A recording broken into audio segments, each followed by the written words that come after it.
Sir, vanakkam, sir. Shall we start the session, sir? Sure, ma'am. Sure. Yes. Sir, Mani, sir. Excuse me, sir.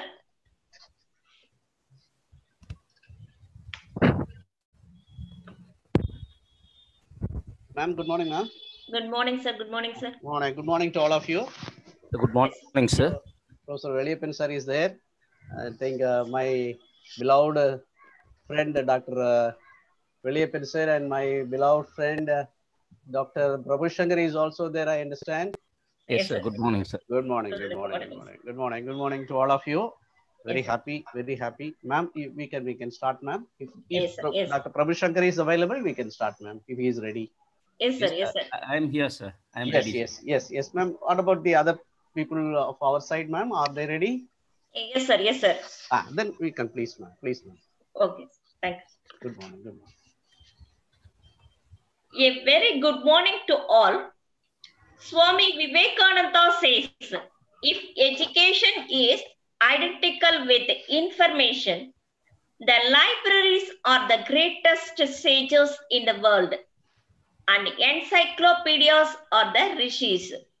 I hope this session will make us to get more information for our thirst of knowledge. First, I would like to thank and warm welcome our Tamil Nadu Teachers Education University, Vice Chancellor Sir, Registrar Sir, Dean and Controller of Examinations to their constant support and appreciation of the growth of our university high. And also our heartfelt thanks to IQAC Director, Deputy Director and Co-Organizer Principal of Sarada College of Education, Salem. I am sincerely welcome you to 5th day of National Virtual Short-Term Program on Fundamentals of Educational Research. Now I call upon Dr. U. Pondian Sir, Deputy Director, IQAC and a program convener, a program organizer to deliver the welcome address and introducing the resource person. Please, sir. Very good morning to all. Now I thank to Tamil Nadu Teachers Education University, Research and Development Center, Internal Quality Assurance Cell, and Sri Sarada College of Education, Salem, have given this opportunity to introduce a good resource person in our virtual short-term program on this session. Dr. Prabhu Shankar sir, Assistant Professor and Head of the Department, Institute of Advanced Study in Education, Saidapet, Chennai. Sir has completed his PhD under the project Southeast Asian Region Social Science Research. Sir has carried 2 funded minor research projects as completed. Sir is doing a research ICSR project under the Impress scheme for individual project fund of 4.5 lakhs. Sir has 19-year teaching experience and 15 years research experience. Sir has published 19 research articles in national level.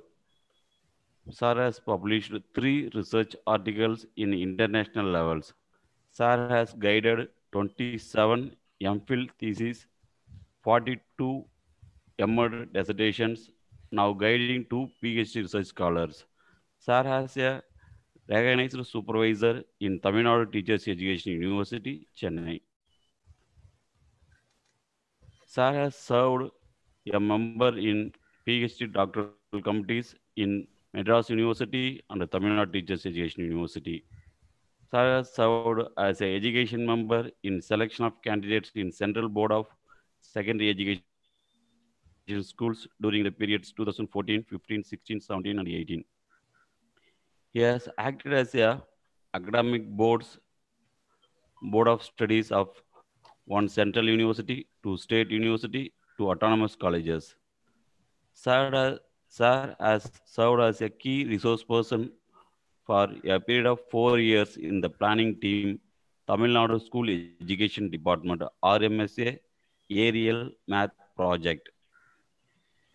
Sir, now Sir serving as a member of academic and interview boards in reputed CBL schools in Chennai. Sir has presented at UGC HRD Centers of Pondicherry University, Madras University, Bharatidasan University, Bharatiyar University, Manonmaniam Sundaranath University. Sir has delivered at orientation programs at Police Training Academy, HVF, DST sponsored faculty development training programs at university departments in Tamil Nadu, Andhra, Kerala, Gujarat, Odisha, Uttarakhand, etc. Sir is serving as a subject expert for the exam boards in TRB, TNPC, SSC.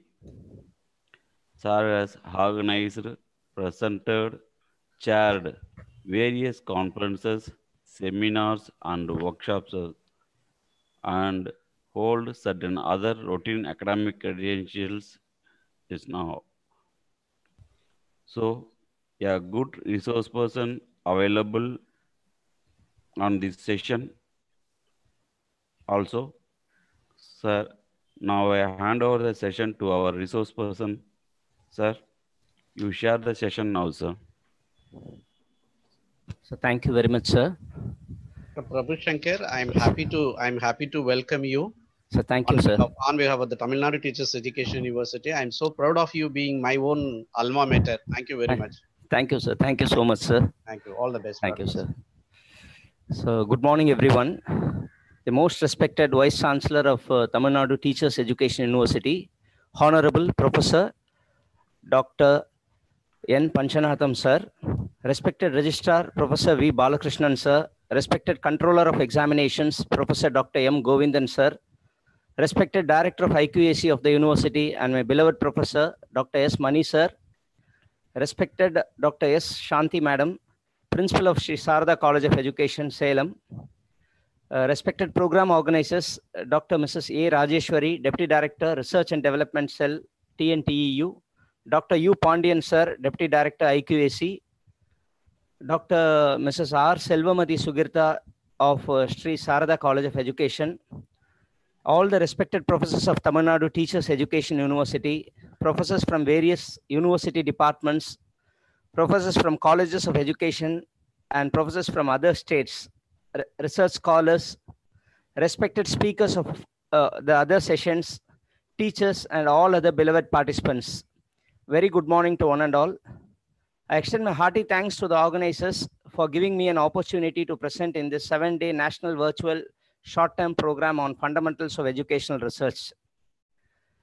So good morning, everyone. Today, I'll be presenting on the technical aspects of research tools.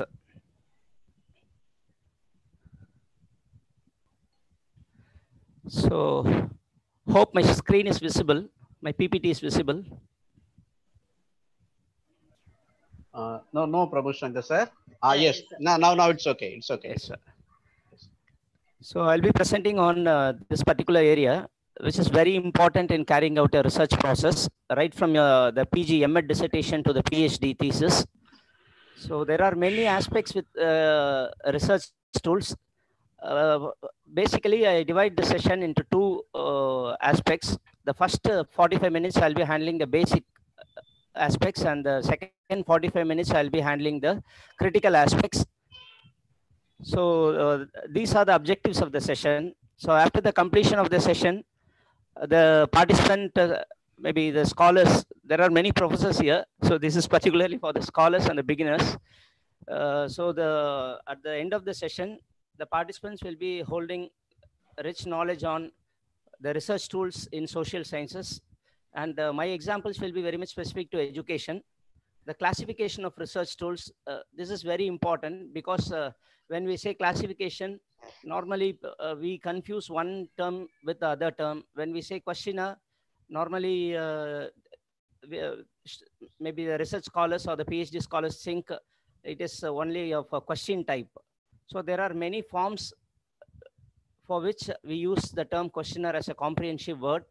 So we'll have a look into the classification of research tools, and then we'll move on to characteristics, which is another important aspects, and the steps in construction of a research tool, especially a questionnaire form. So we'll look into the steps, and similarly the validation and standardization process, and what is a scoring manual, the scoring procedures, the measurement of the tool, why there should be a need for review of tools. We do review of related literature, review of literature normally for doing a thesis, but in case of tools, we don't do much review. So this is one highlight of the session where I need to insist the significance of why there should be a need for review of tools. I have seen certain theses from some foreign universities through virtual libraries. I have referred with some of the theses. So I see there they present a review of tools section separately. Similarly, we'll look into why we need to understand the respondents. So without understanding the respondents, or without orienting them to really grade for our questionnaires, maybe most of the times it is meaningless to give a questionnaire, get it back. So it will be a mandate. It will be a simple process. So I insist that this is one important aspect we'll be looking on. And similarly, administering research tools. So these are some of the important aspects which we are going to really look in today. So there are some critical questions which I have collected from some of the research scholars and senior research professors. So these are some of whichever I have marked in red, these are some of the important questions that we should hold in mind whenever we think of research tools. So I'm not going to read each and every line. Maybe the same slide, I have it at the end of the presentation, where we'll be really discussing or interacting with all the participants whoever have doubts on certain important aspects. So here I would like to highlight some of the very important aspects. Why there should be a need for review of tools in the present developed context? It is really okay to adapt the already available tool, or whether we can go for developing our own tool. So what all needs to be done in case of adapting a tool?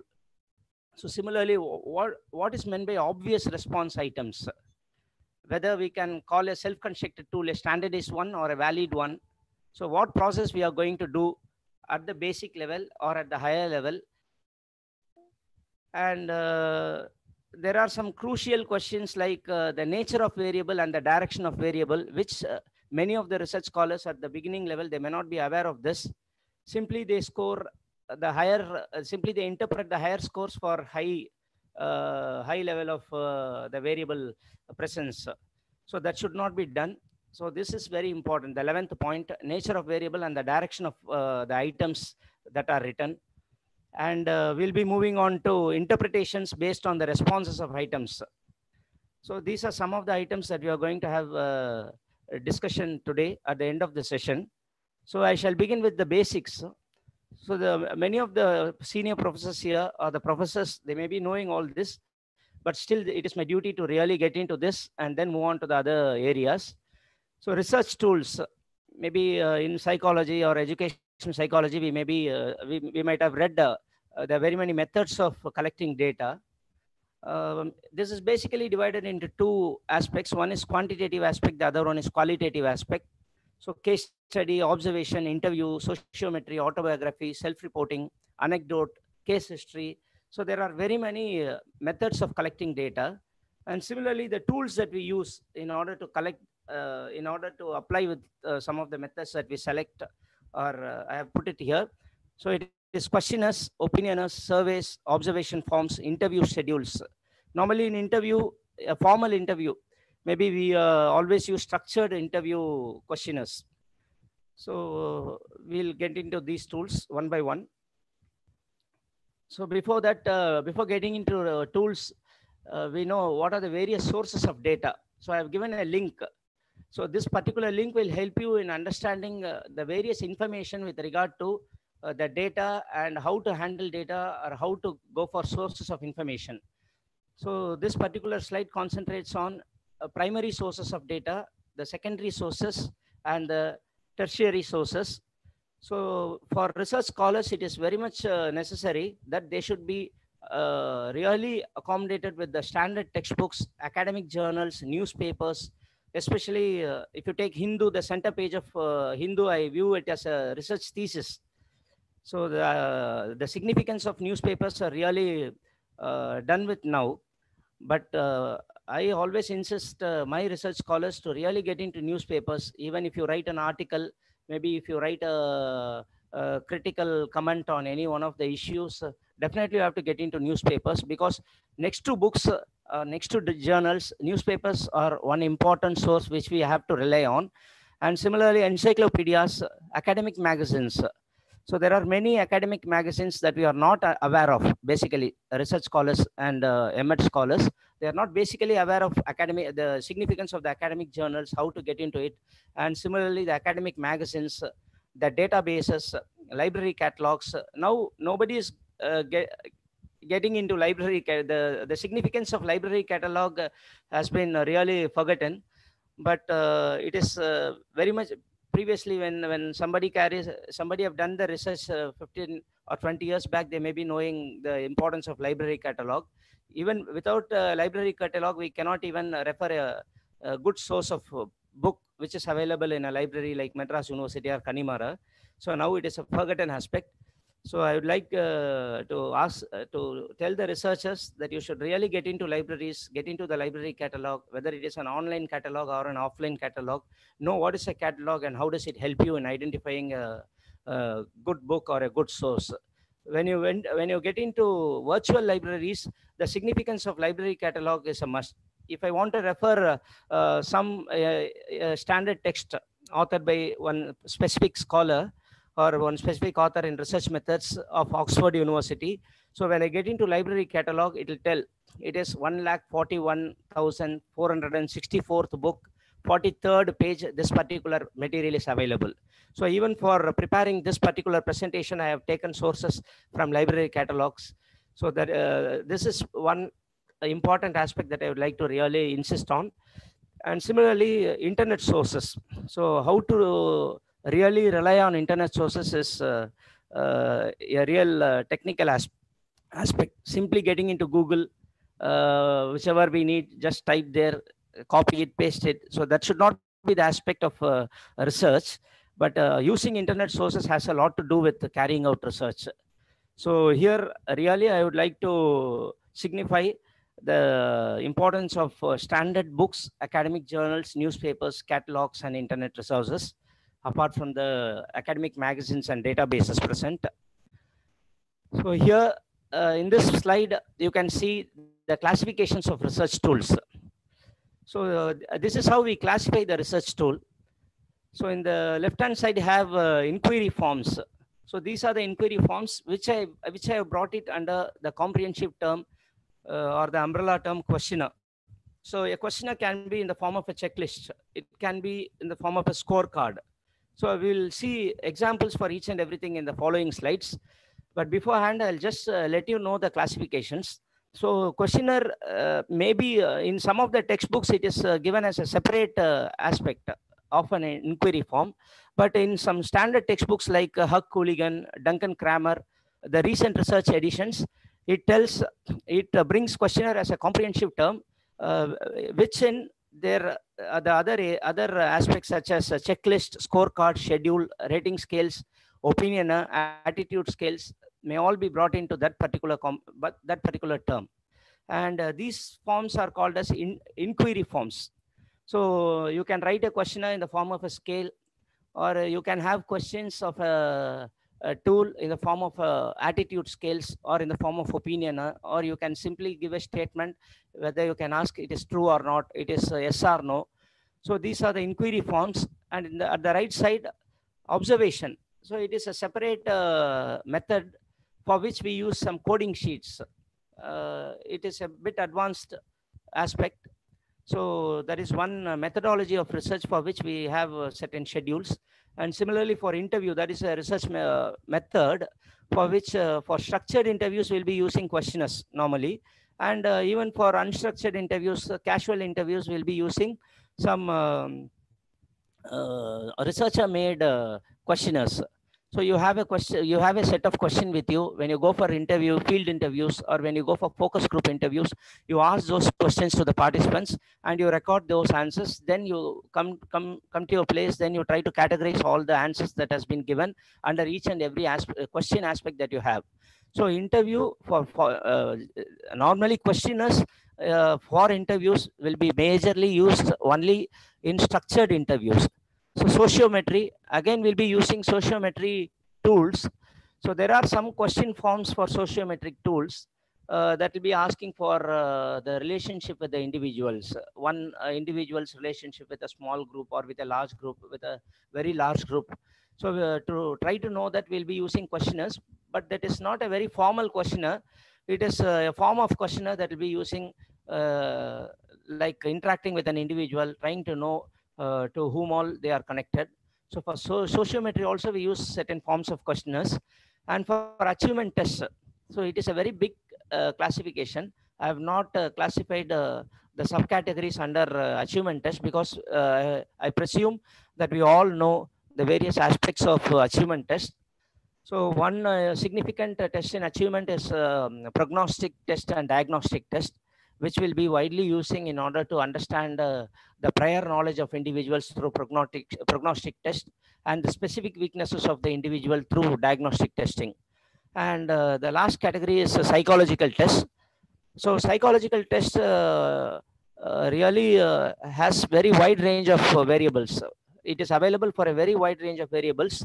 So any terminology you take in psychology, you have a tool for that. If you take adjustment or anxiety or mental health or insecurity or examination stress or any terminology you take in psychology, you have a tool for that now. And again, in psychological tests, there are certain achievement tests with content validity. So here I have brought it under this achievement test is with regard to the psychological aspects. Then we have aptitude tests. So there are a lot of aptitude tests: numerical aptitude, verbal aptitude, spatial aptitude, perceptual. So there are a lot of aptitude aspects. So that is one important dimension under psychological tests. So we have intelligence tests. So there is a wide range of intelligence tests. As we are thorough with education psychology, we'll be understanding the various intelligence tests we have and interest inventories. So vocational preference inventories are there. And at last we have personality measures. So likewise, we have a lot of psychological tests. So here I present the basics of what is a rating scale. So rating scales are of many forms.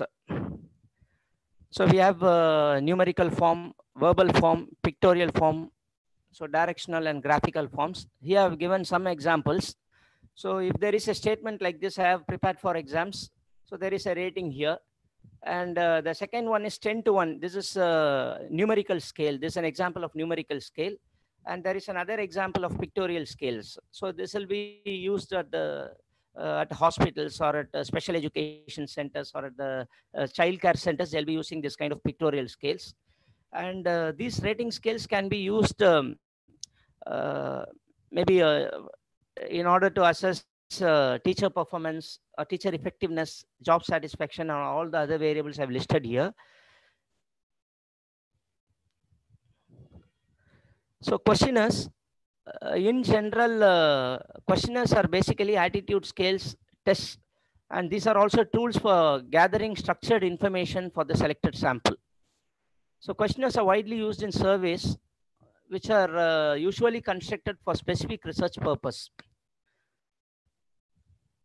So questionnaires, attitude scales, and tests are tools that tend to measure opinion or patterns of behavior. So it may be presented in the form of scales, tests, activity forms, etc., as I've already mentioned. So rating scales. So rating scale record judgment or opinions. So this is the first slide that should come before this slide. So let us have a look of this particular definition of rating scale. So rating scale is one of the inquiry form, basically an expression or judgment regarding some situation, object, or character. So opinions are usually expressed on a scale of values. The scale of values are presented here. So you can have your own terminologies. Previously, we'll be depending on the standard terminologies, but now whichever tool you make in order to rate your statement or your the whole of the items, you can have your own words. So that is what the recent textbook says.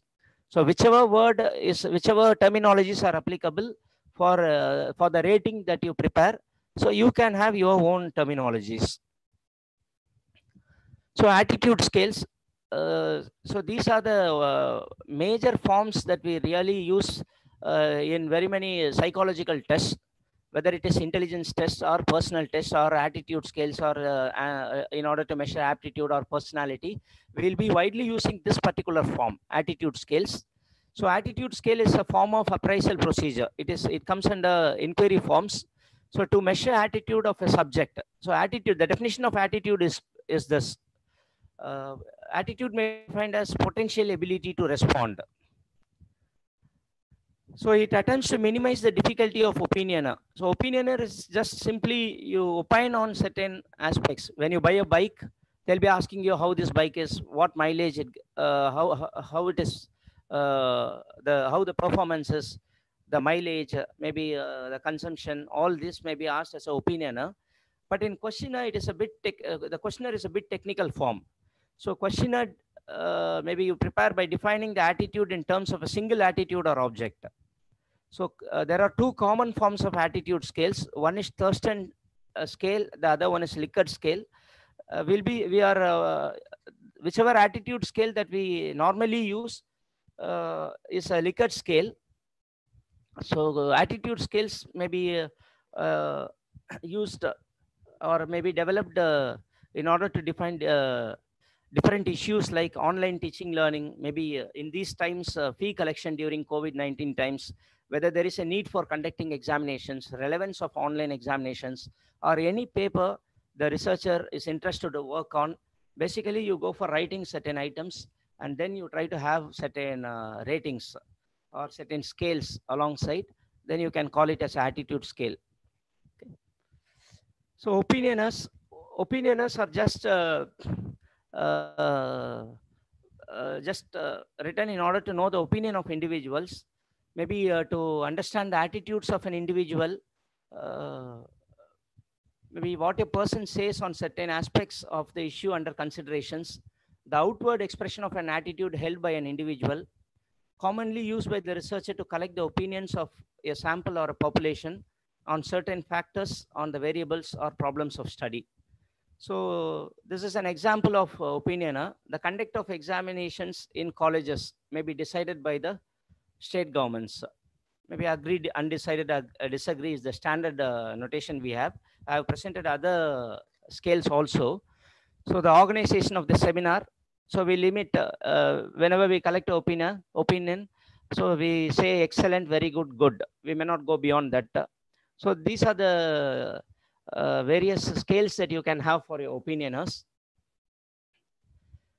So this is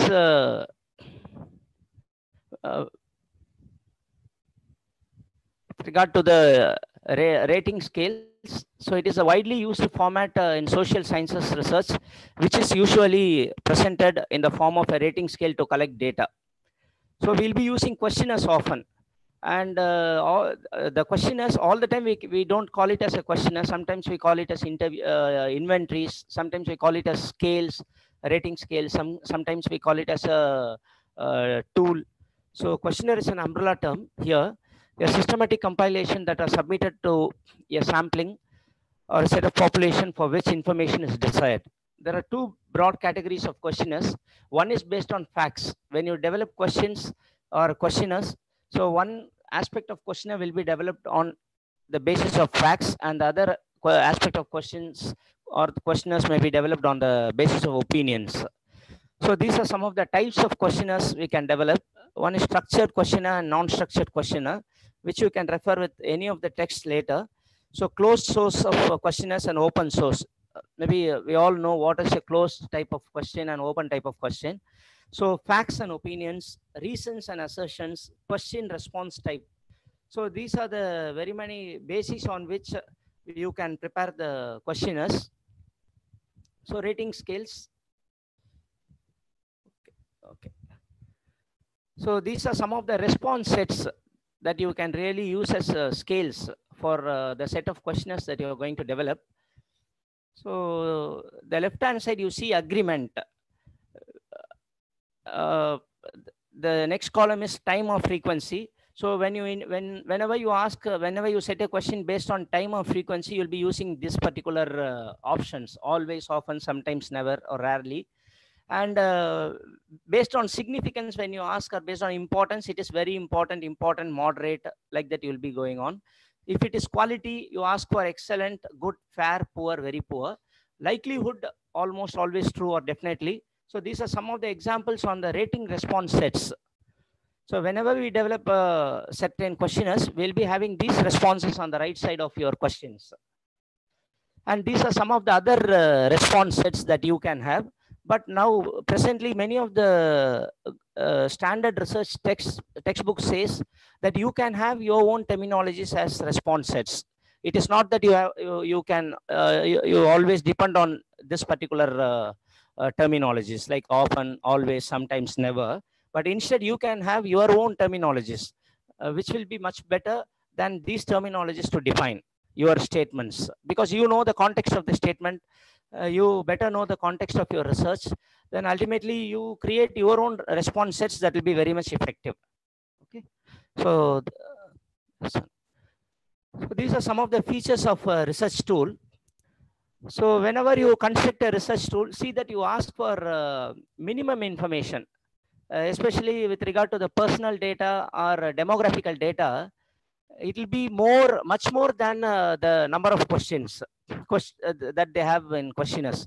Because in a research questionnaire, we have 30 items or 25 items with which nowadays even a PhD research scholar completes his research. But in demographical data or personal data, they'll be having 45 questions. What is your blood group? Whether you belong to this particular community or that. There are a lot of items: father's income, mother's income, father's qualification, mother's qualification, sibling order. So see that you ask for minimum information which is really essential for your research. The subgroups of the sample, maybe 5 or 6 items, maybe for your variables 1 or 2 items. So likewise, you reduce the minimum, you reduce the information that you really ask for. So make it more relevant. So instruction should be clear and complete. At the instruction part, it should be really clear. If you have negative and positive questions, it is better sometimes to say, maybe it depends on the level of the sample from which you collect. But beyond that, it is very much okay that your instructions are clear and complete. Seek only the data which cannot be obtained from other sources. So whenever you try to ask for some questions, or whenever you try to ask for some information about the sample or about the research, with regard to research, any questions you ask, see that the question really has some depth. It should not be like simply you can understand by your own perception by just looking at things. If ever you are asking some question with regard to a classroom, by visiting there, while administering the tool, you can understand the environment of the classroom. So simply don't put questions for the sake of putting it. So that is what I just wanted to insist there. The items written should be clear and comprehensive. So to this point, we'll discuss again. So items should be technically strong and relevant. So designed to collect information which can be used subsequently as data for analysis. The questionnaire should be also administered properly. So the time limitation, duration is an important criteria. So practically speaking, much of the aspects when we really develop a tool or when we administer it, most of the scholars, we are not sticking to the rules. Maybe we just go for 30 minutes, we give 45 minutes or 1 hour. We'll be talking to them a lot. So this should not be done.. So these are some of the features of a research tool. The other features are legitimate terminology should be used. It means you should not ask whether you are an illiterate, you are poor, so you belong to which community. All these things should not be asked. You should not talk about the color, slang. Maybe such certain terminology should be avoided. Maybe it will emotionally hurt the individuals who are trying to answer that. Maybe you should not ask for blood group, or you should not ask for salary in an open class, or in an open way.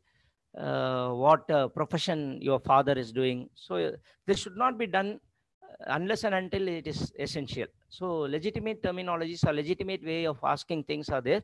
So we should stick on to it. So there are ethical standards that are to be maintained. So should enhance the precision of research outcomes. The questionnaire should not be simply put there. It should be really useful to your research.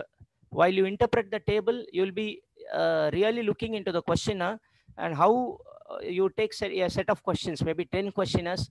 You look on how different individuals answered to a particular question. And based on that understanding only, you are going to really interpret the tables. So for that purpose, definitely we should really aim at the precision of the tool, which is aimed at research outcomes. Similarly, to support and explore the context of research variables, you should, all the items should really reflect the purpose of the research variable. So why we have taken that particular variable, why this particular variable, how this particular variable has been treated, and how it has been perceived by you. So all these things you need to care upon. So specifically designed to test, assess the defined criteria of research variable. They should discriminate as widely as possible across a variety of human response. So it should be culture fair, gender bias free, so avoid ambiguity. So these are some of the important features of preparing a research tool. Hello, ma'am. Is it clear? Hello. Yes, yes, Yes, Dr. Prabhu. Okay, Go ahead, sure. go ahead. Okay. So these are some of the characteristics of an effective research tool. It runs to pages in some of the textbooks, but I've tried to precisely give it in one slide so that you can easily remember. So these are some of the basic characteristics that we normally rely on: reliability, validity, objectivity, applicability, and usability. So reliability and validity, we always insist, because these terms we use often in the validation and standardization process, whereas objectivity, applicability will be holding on to us when we construct the tool, when we really correct it, pre-test it. So these are some of the important characteristics, where reliability is referred to as stability or consistency. So anything that is true for a longer period of time, you can call it as reliable. So you depend on maybe, for example, if you take Rahul Dravid is a very reliable player. If you take Sachin Tendulkar, maybe he's a very valid player, but may not be so much reliable. So likewise, if you take, you have so many examples for that. So reliability is consistency, which means anything that is true for a longer period of time, that can produce similar results under consistent conditions. So this is reliability. There are some methods of reliability. These are some of the very basic methods that is available in almost all the research texts. Test retest method. Once you conduct a test once, and again if you need to test the reliability of the test, again you conduct the test with the same questionnaire by arranging the questions in some other ways. So you can have the test retest reliability. Similarly, split off method is there, rational equivalence method, odd even reliability. This literally means making the odd numbered items and even numbered items. Maybe this is odd even reliability. There are valid formulas. Now nobody is using these formulas, but simply we are going to SPSS and we are calculating it. But previously we'll be really doing all this as White's prophecy formula, Spearman-Brown prophecy formula, and similarly Kudir-Richardson 24 formula. All these formulas we used to calculate really manually in order to know the reliability by taking a set of samples, set of data. So these are called as methods of reliability. And validity, it's simply truthfulness. So that is true for that particular time. So you conduct a test, that particular test is really tough when at the first sight, then you can call it as a truthful test. So when you come out, you have time, you again go through the questionnaire, you may find it easy. So truthfulness is the basic term that represents validity to measure what it is intended to be measured. Even if you write an item, you should think about this particular statement, whether this particular item, I intend to test something with this item, whether this particular item tests that. So that is what validity means. And we have certain types of validity. There are a lot of validities, maybe 114 validities I have with me, but here I have put the standard 5 validity types. So phrase validity, content, construct validity, concurrent validity, and predictive validity. These are the basic types. Whereas reliability, we call it as methods. Here we call it as types. And objectivity, it is factual, free from personal bias. When a test is an objective test, objective means we don't go for that objective in achievement test options like match the following, fill in the blanks, recall, recognize type. It's not that. This particular quality is that it is free from personal bias. So it is factual purely, and it measures without reference to outside influences, judgment free from personal bias. So this is objectivity. This is one important characteristic. And applicability or usability. For example, if you take objectivity, in some of the competitive examinations, they have a Tamil major student will be able to answer all the Tamil questions which other language student could not answer. And similarly, a history major student can answer 50 questions, whereas a math student cannot answer that 50 questions. So this is what do I mean by objectivity? So objectivity is that it is judgment free from personal bias, judgment free from any type of bias. We go to applicability or usability or feasibility. It is ease of implementation, the quality of being relevant and appropriate. So these are some of the basic characteristics of a research tool. So these are the steps in construction of a research tool. So normally the steps may be simply written. That means writing the test items, reviewing the test items, pilot studying or pre-testing, then validating the tool, then going for actual study. But when you look at this particular slide, planning takes the first step, because developing a tool that fits your research questions or objectives needs a lot of planning, a lot of deep planning, purposive planning.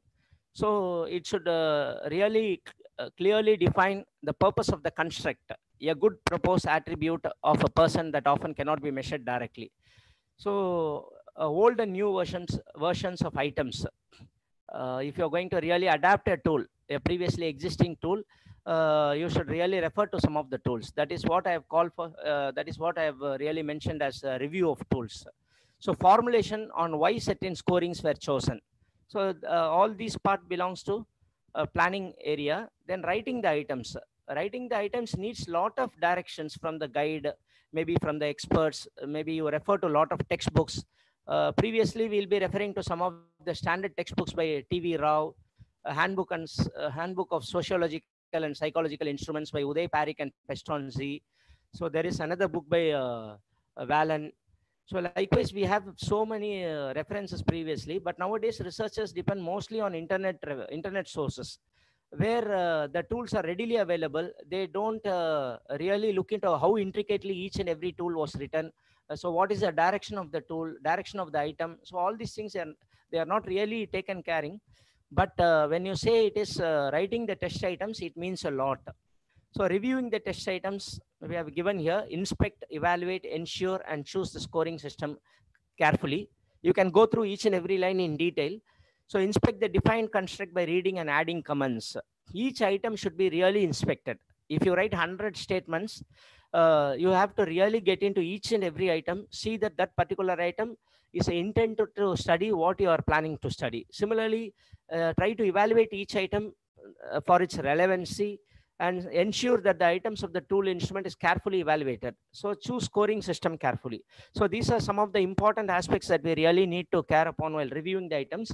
So each and every step is very important, whether it is planning, writing the item, reviewing the item, because normally what we, this is my personal comment, Normally, when we carry out a research, whether it is educational research or sociological or historical, the entire research carries on your tool. We normally forget that, and we know, and basically we are not taught that. That is why we don't care about tools. We simply select a tool. We simply, whatever the numbers are, we don't bother about it. Whether it has negative, positive items, we don't bother about it. Simply we get it back. We take the total or the dimension wise total, and then we throw it. That's all. That the tool's work is over.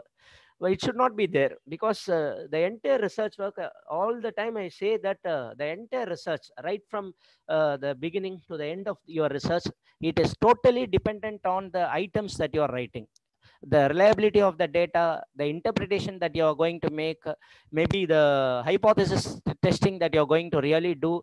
You have to really refer to your tools. Each and every day you have to carry the tools as you carry carry a laptop, or you carry a research reference. So set of tools are very important. So reviewing the items. The next slide is getting expert opinion. Here I would like to really proudly say that some of the real professors always send their candidates for getting expert opinions. Here I would like to make a special mention that Dr. Mani sir, whenever he chooses a research scholar, whenever they are in the construction of a tool process, they always go for expert opinion. Likewise, very few professors are really following this particular aspect. So when we really get on with some research, definitely getting an expert opinion will help you a lot in coming out with an effective tool. So going for pre-tryout or pre-testing and pilot study. So pilot study is one important aspect which has been referred in many with many terms, equivalent terms such as pre-testing, maybe pre-tryout, post-tryouts. There are many terminologies for pilot study. So pilot study is an important aspect. So once if you correct a tool, you think it is a final tool, then you go for you go for your pilot study. Perform the pilot study with a small group of the selected sample, or even with n numbers, whichever you think. You can really pilot study, get the tool back, try to analyze it for each and every responses. Maybe if you are collecting your pilot study from 100, now they are doing for 20, 30, 10 students, then they say they have done their pilot studies, but the numbers should be appropriate and relevant. So if you're planning to collect maybe from 750 samples, see that at least you take pilot study, you conduct the pilot study from 10% of the samples, maybe 75 or 100. Take the question paper, maybe each and every question have to be looked upon, how the responses are made. So what is the psyche of the students when they have answered this particular item? So these are to be taken care, and maybe really the questions has to be analyzed again and again, maybe corrected again. These are the processes that has to be carried out during the pilot study. And analysis of results of pilot testing has to be done as seriously as you do the final data analysis, because we normally conduct pilot study, then we say that the pilot study has been conducted, but no analysis of results are done. But previously in some of the research theses I have seen, there is a separate data analysis part presented for the pilot study, but nowadays I could not see that. When I went to some other states like Gujarat or some other psychology departments in Meerut, I've really seen theses which carried data analysis separately for a pilot study, but nowadays it is not widely done. So it is important. So final version of the tool for the variable, the study proposed, maybe prepare the scoring procedures. So this is with this slide. The next slide, why pre-testing? I'm not going to get into each and every aspect. Pre-testing, maybe all these process, expert opinion, the pre-tryout, pilot study, all these can be classified under the pre-testing aspects. So this needs to be definitely done. Without pre-testing your tool, maybe that particular tool may not be meant for your, you may not be using it for your final study. So organization of items, this is one important slide. Whenever you try to organize your items, see that response set or bias, which is called as response acquisition set. Yes, response for all the questions. Maybe whenever a researcher is approaching me I get the question from, I get the tool from them. I go through the questions, and normally all the questions will tempt me to do only agree, agree, agree, or strongly agree, especially with respect to teacher performance, especially with regard to job satisfaction of teachers, administrators tool. All these will compel me to really go for agree and strongly disagree. Sorry, agree and strongly agree.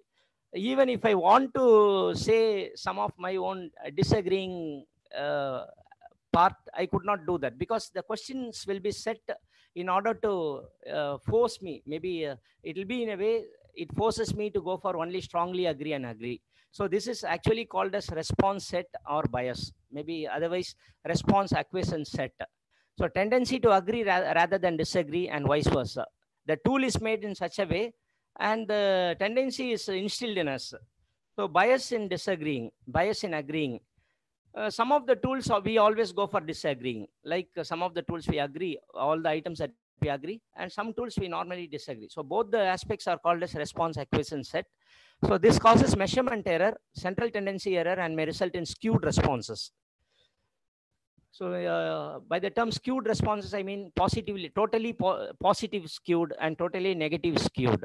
If you collect response from 100 individuals, all will be positively skewed responses. All will be negatively skewed. When it is positively skewed, your mean is much more than 75 or 80. When it is negatively skewed, your mean scores are lesser than 35 to 40 or 40 to 45. So this is one problem with response set or bias. And respondents' interpretation. So the respondents are likely to view the interviewer as believing the statements made. The statements are very authoritative, and they will just ask for whether you say what I need. So that will be the set of attitude the statements really express. And also the respondents will behave in such a way what the statement needs. So it is a good idea to make it clear that both positive and negative items appear. You can give a clear instruction at the beginning of the tool, so that this particular tool has positive and negative items, but it is not essential all the time. But maybe with regard to the level of the samples, you can really give it in the instruction. The item should not have demand characteristics. So that is one important aspect of respondents' interpretation. And social desirability, giving socially acceptable or desirable behavior. If one says yes, everybody say yes. And if one question is agree, then all the questions are agree. So this is what is very much important with the organization of items. So what to avoid in statements? So these are some of the important points that I've highlighted. The item should not be too simple and too complex. So it should be moderately complex, because one book which I hold here, it says that the items need not be simple, because many of the textbooks says the item needs to be simple, clear. But an academic research at the PhD level, you carry out a research, you write statements. It is maybe you take samples working at higher levels. It can be complex, but it should be put in clear words.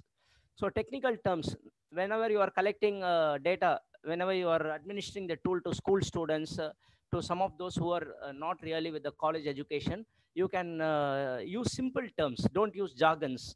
Don't use terminologies that are very much ornamental.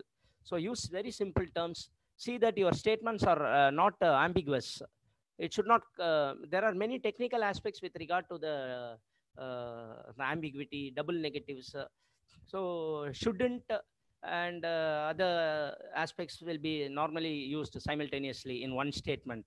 So it is called as double negatives. So emotive language should not be used. Leading questions. So when it comes to leading questions, if ever you use yes always in the statement, then it is automatically an agreeable statement. And similarly, when you use but, never, these terminologies when you use in your statements, it means disagreeable. So whenever you use a but, see that you avoid using always, yes, but, never, because it automatically will be considered as an agreeable or disagreeable statement. So invasion of privacy, it is one important. Don't get too deep into private aspects, like whether what you think of your own sex, maybe whether you're married. So which is unnecessary, you just leave it. Whichever is more relevant to your study, kindly consider taking that. So balance of scaled items. In the sense, you cannot, if you want to even criticize, if there is a study that you do on criticism, see that your scale does not deeply criticize, but you stop somewhere. Very poor, poor, very poor, extremely poor. Don't go on constructing it. See that your scales are and the ratings response sets are balanced. So stop it somewhere. Need to improve. Instead of poor, you can say need to improve. Need to really care upon. So like these terminologies you can replace. So sensitivity of scaled items. Whenever you go get into the least items, then there is a problem with sensitivity. So these are the things that you have to avoid when you construct a statement.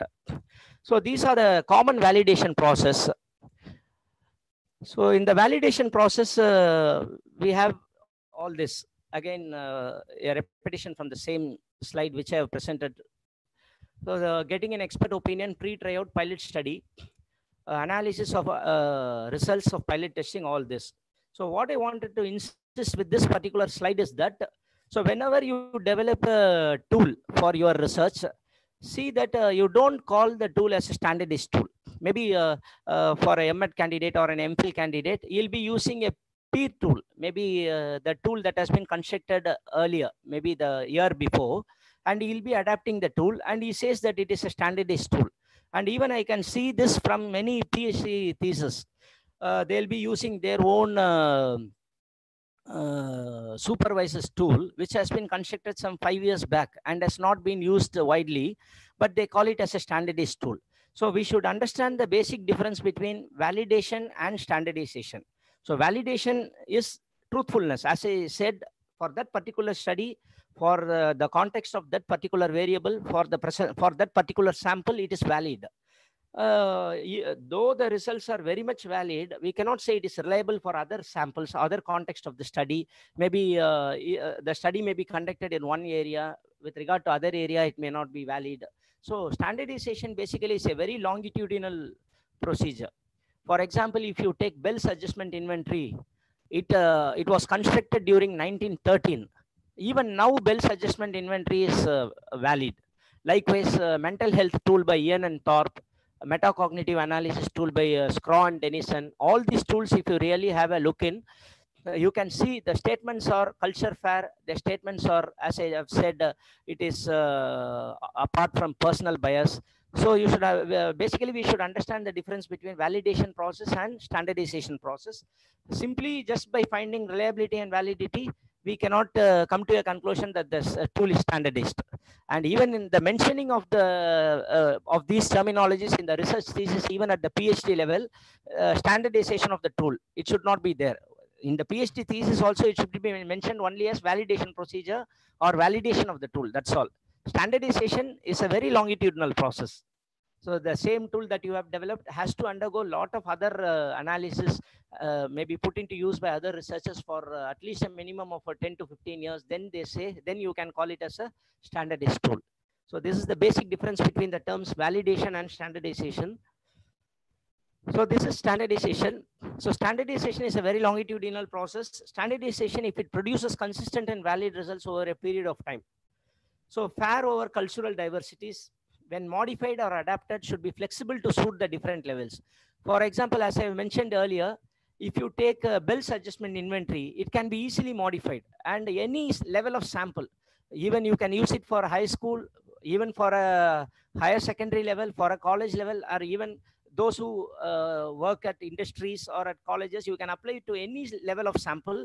That Bell's adjustment tool remains effective. So that is standard. That is what we call it as a standardized tool. Likewise, there are many tools. Standard Meyer-Briggs type indicator is there. So there are some personality inventories like Einstein personality inventory, Carl Jung's introvert extrovert, Neyman-Kolstad tool for assessing personality. So these tools are standardized tools because even when modified, adapted to different contexts, different levels of sample, it is flexible. It can be able to produce stable results with any context, with any culture, with any country, you can apply. So this is what is with standardization process. So it remains relevant for a very long period of time. Period problem relevancy. So there were some tools previously. Maybe in 1980s, one tool called television behavior tool, but now it is totally irrelevant. Nobody is dependent on television anymore. So this is what is meant by period problem relevancy. But at one point of time, watching TV is a very big problem. Now watching mobile is a very big problem. So likewise, the context of the problem over a period of time changes. So this is what do I mean by period problem relevancy. So whenever a tool is standardized, it means that the tool is true for all the context, all the periods. So effective testing results. So simply calling a tool standardized is not acceptable unless the tool is provided for its reliability and validity. Okay. So this is with standardization. So scoring manual.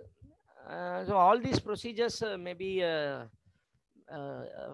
the first time followers, it may be difficult to follow. So these are some of the basic elements that will be present in the scoring manual. So for any tool, the researcher has to have a scoring manual. Even if it is an adapted tool, the researcher has to have that particular scoring manual in order to interpret the tool. Simply taking or downloading a tool from the internet resource, using it without knowing what the scoring procedures are that for that particular tool, or the author written scoring manual, it is maybe it is a very it's not a very constructive process. You have to depend on, if ever you are adapting a tool, you have to depend on the scoring manual, or if ever you are creating a tool, you have to create the scoring manual. Okay, so these are some of the important aspects with regard to the scoring manual. So author, year, and other basic details, description about the tool, details of field testing.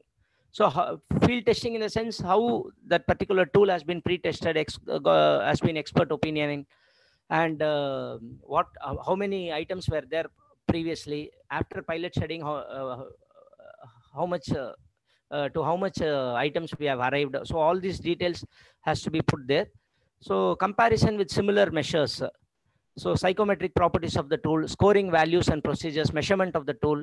So measurement of the tool and scoring procedures are different. So measurement of the tool is a bit critical. Interpretation of the scores, time allotted, administration method, all these comes under the scoring manual, which is very much important when you adapt a tool. So without which definitely you may not score properly. So this is one very important slide which I really wanted to highlight, understanding the nature of the variable. Because what normally research scholars at any levels do is, they take a tool. For example, they take a tool on stress. When they get high scores, they simply say it is high stress. So it should not be there. If ever you take any other scale like personality, maybe if it is adjustment, they go for scores. Whenever the scores are high, they simply say it is high adjustment or high mental health or high anxiety or anything. But it should not be done. You should be basically aware of in which direction the items are written. You can see in this slide, for example, the stress. I have given two statements, 1 and 2. Positively written statement, that is positive direction, statements written in positive direction. I am not worried about what others think of me. Okay, this is positive direction statement, where I have given always, sometimes, never. For this particular statement, positively written statement, the scoring key is this: always is 3, sometimes is 2, never is 1. So here high scores represent low stress level because it is positively written. The stress by itself is a negative variable. So you should understand this. So negative, and here positive, here low stress level.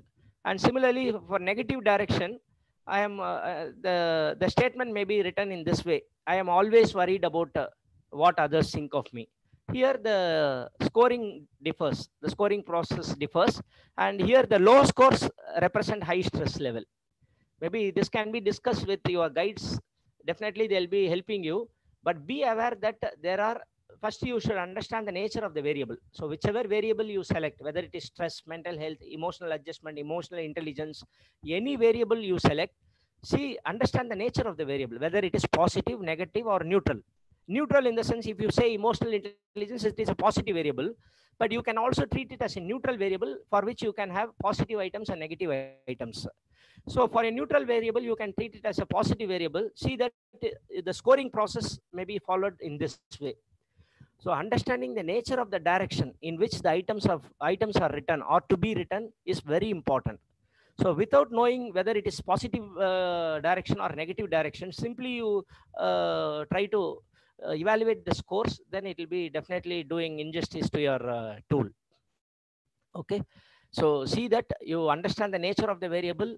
You understand, whenever you refer to some good textbooks like Handbook of Psychological and Sociological Instruments by Uday Parikh and Pestronzi, where you can find lot of tools and you can easily identify whether which direction these items are written, whether it is positively written or whether it is negatively written. One tool may be positively written, all the 100 items may be positively written.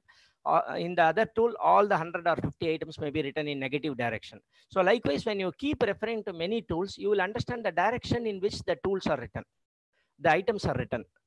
So once you understand the direction, you know how to interpret it. So these are some of the possible cases of interpretation. High scores represents sometimes. So these are the probabilities that we have. It is not that all the time high scores, high problem. Low scores, low problem. It is not that. We have 4 options, 4 probabilities. One is sometimes high scores represent lower the problem.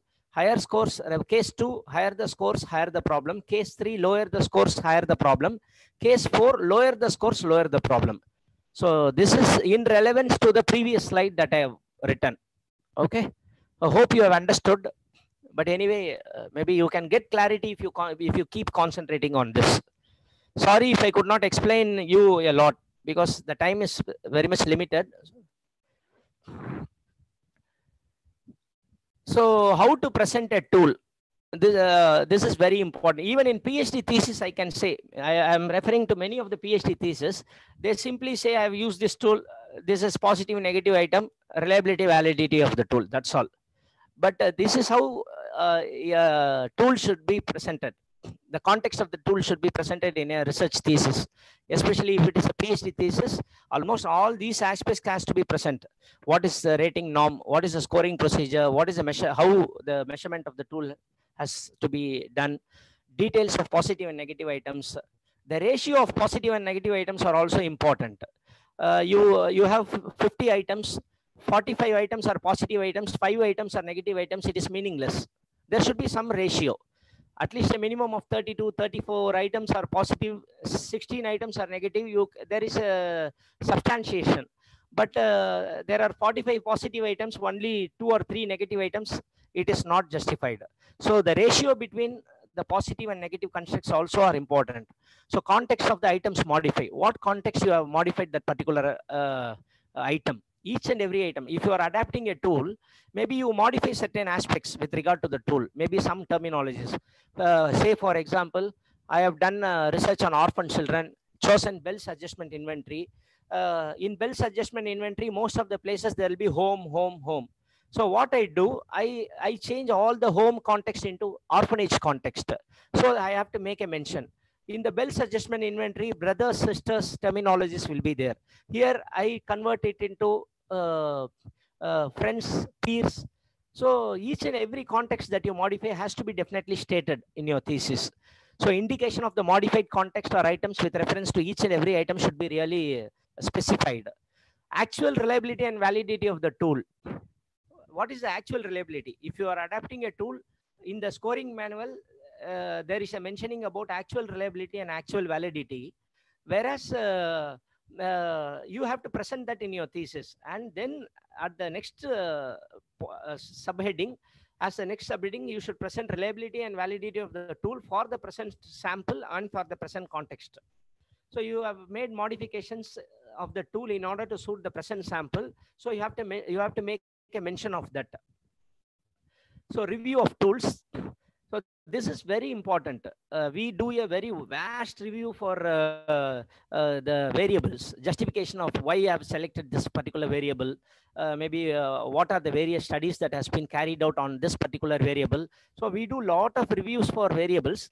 Maybe selection of variables, the significance of variables has to be justified. So likewise, another important aspect is that we have to do a wide review for tools, because this is not done presently. Maybe researchers who have carried out research in university departments with very strong guides, they have definitely carried out this particular process. For example, if I say if I have taken one variable called mental health, I have referred to a minimum of 20 to 25 tools.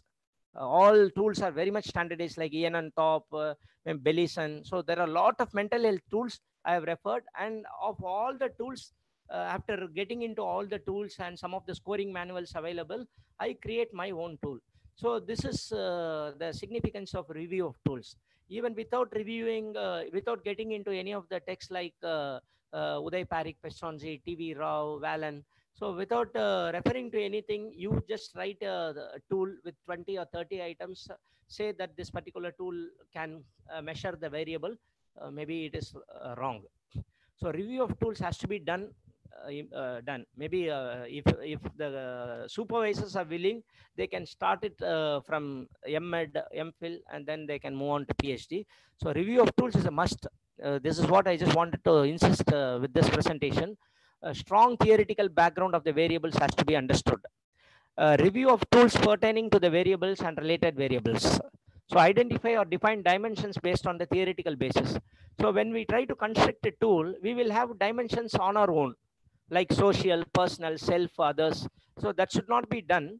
You should have you should have a theoretical base. Whenever you are going to have your own sub-variables, like confirmatory, when you do confirmatory analysis, you have your own tool with 50 items divided into 3 dimensions. And these dimensions you name on your own.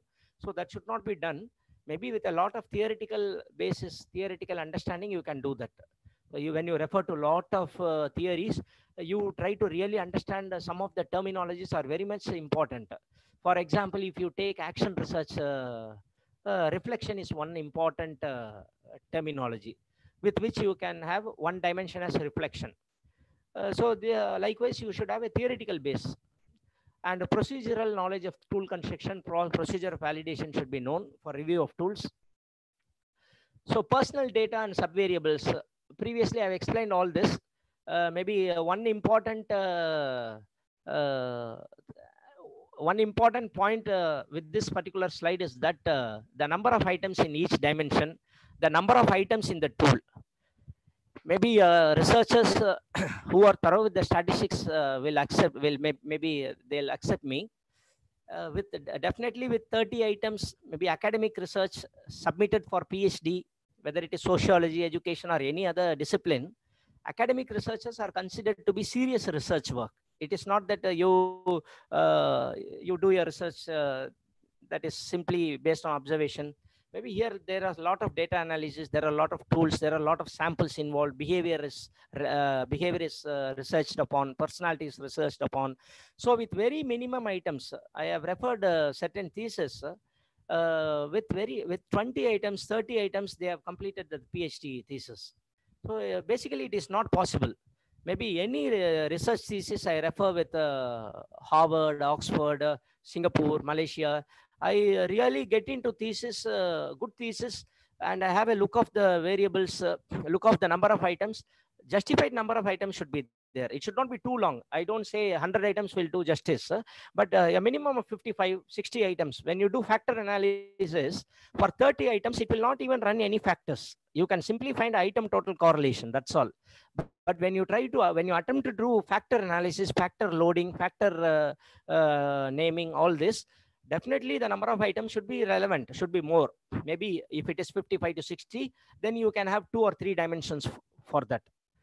So nowadays the statistics are very much precise with the maybe with the evolving of a lot of statistical packages. The statistics and the procedures are really precise. So you have to have the relevant length of the tool. So see that you have minimum of 50 to 60 items. Then only you can call it as a tool. And data collection, you should not try to complete. Now I am seeing there will be 5 variables. Totally, there will be 150 statements. They print out, they make a print like a book. They go to a school or a classroom. With one visit, they try to complete all the data collection. So these are some of the, maybe the problems with the present day standards that we may not complain. So length of the tool is very important. Similarly, the number of items in each dimensions. Previously, even when I refer with some of the standardized tools that are published by national corporations, national psychological corporations, there'll be 50 items or 40 items with 7 dimensions. But now many research books, standard research books says with 7 items you cannot measure. For a very serious research like academic research, with 7 items you cannot measure. With 3 items will be there in 1 dimension. So these are not acceptable actually. So these are the things that you have to really remember. Substantiating the ratio of positive and negative items is another important aspect. So as I've already mentioned, there should be considerable proportion between positive and negative items. So likewise, administration of the tool also matters. You should not simply give it to somebody who does not who does not have any basic knowledge on research. Let them collect on your behalf. Let some other student will collect on your behalf. All this should not be done because it is a serious research. Then again, academic. So you are very much concerned with the administration of the tool. If the samples need any explanation for one context of the thing, you have to explain them. You have to orient them towards how to really mark the scoring. All this should be done only by the researcher. Maybe at the advanced level, we can use internet resources like forms, collecting data through forms, all this. But if it is a very serious research, the researcher should be there to collect the data, to administer the tool. Okay. So scoring procedures, analysis of data. So this is the last point I have highlighted in red, interpretations based on the responses of items in tool. So you should have the tool with you when you try to write interpretation for tables. So this is one forgotten factor. Normally what we do, as I have already highlighted, we collect the data, we take only the totals, we throw the tool. That's all. We don't even touch the tool till the end of our research. We will keep the tool just putting a rubber band with it. So it should not be done.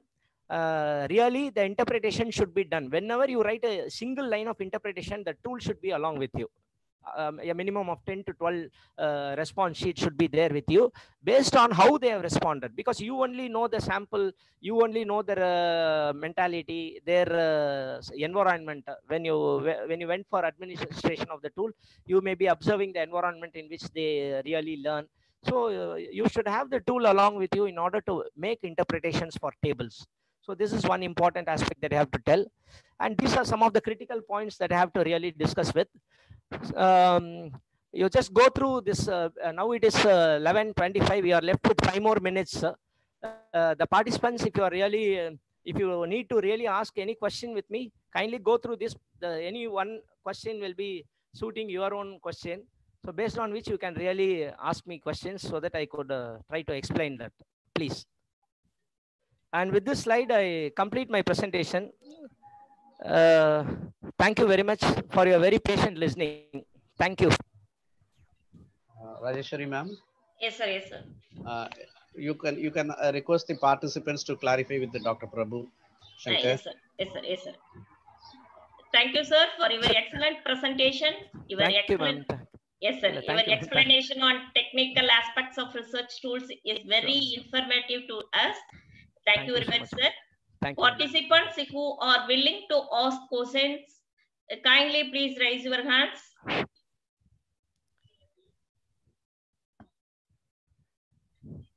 Anju Gandhi ma'am, unmute your microphone. Ask your question.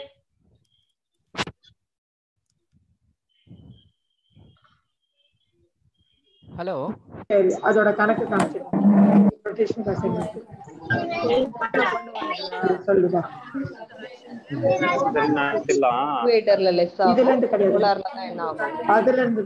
Hello. No, ma'am. Please, ma'am. short handle is Dear long participants, handle. yeah, Short yes.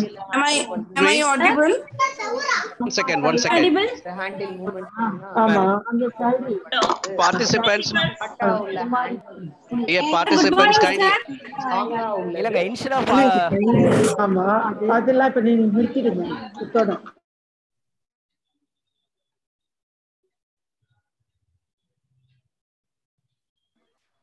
Rajeshwari ma'am, Yes, sir. you mute only to that particular participant. Yes, I mean, sir. unmute only to that particular participant, please. Kushbu Chawla, ma'am. Unmute yourself.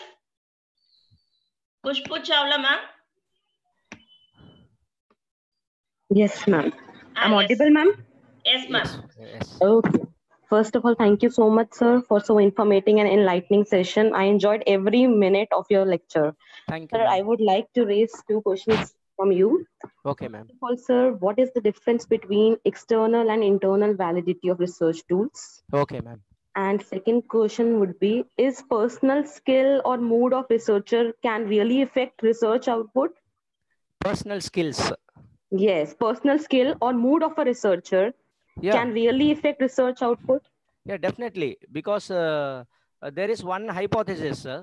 The negativity of the researcher affects the positivity of the research, or the positivity of the research affects the negativity of the research. So likewise, the mood of the researcher is very important. He has in MPhil or PhD, we have one theory called positivist approach and interpretivist approach. So definitely the mood of the researcher affects. And to your other question on internal validity and external validity, this particular terminologies are confined to experimental research. Factors affecting internal validity and factors influencing external validity of research. So this is confined with the experimental research. But here, as of now, we don't concentrate more on internal validity and external validity. We concentrate more on content validity. When you go for achievement test, you go concentrate on concurrent validity, maybe predictive validity. So these are the validity with relevant to your tools. With relevant to the research methods, experimental research methods, it is your question. It is internal and external validity. Okay. Okay. Thank you so much, sir. Thank you, ma'am. Thank you, ma'am. Next is Ganeshan, sir. Unmute yourself. Ask your question. Yes, Ganesh. Lavanya, ma'am. Hello. Yes, sir. I'm waiting for them. Sorry. Okay. Lavanya, ma'am. Ask your question. G. Lavanya.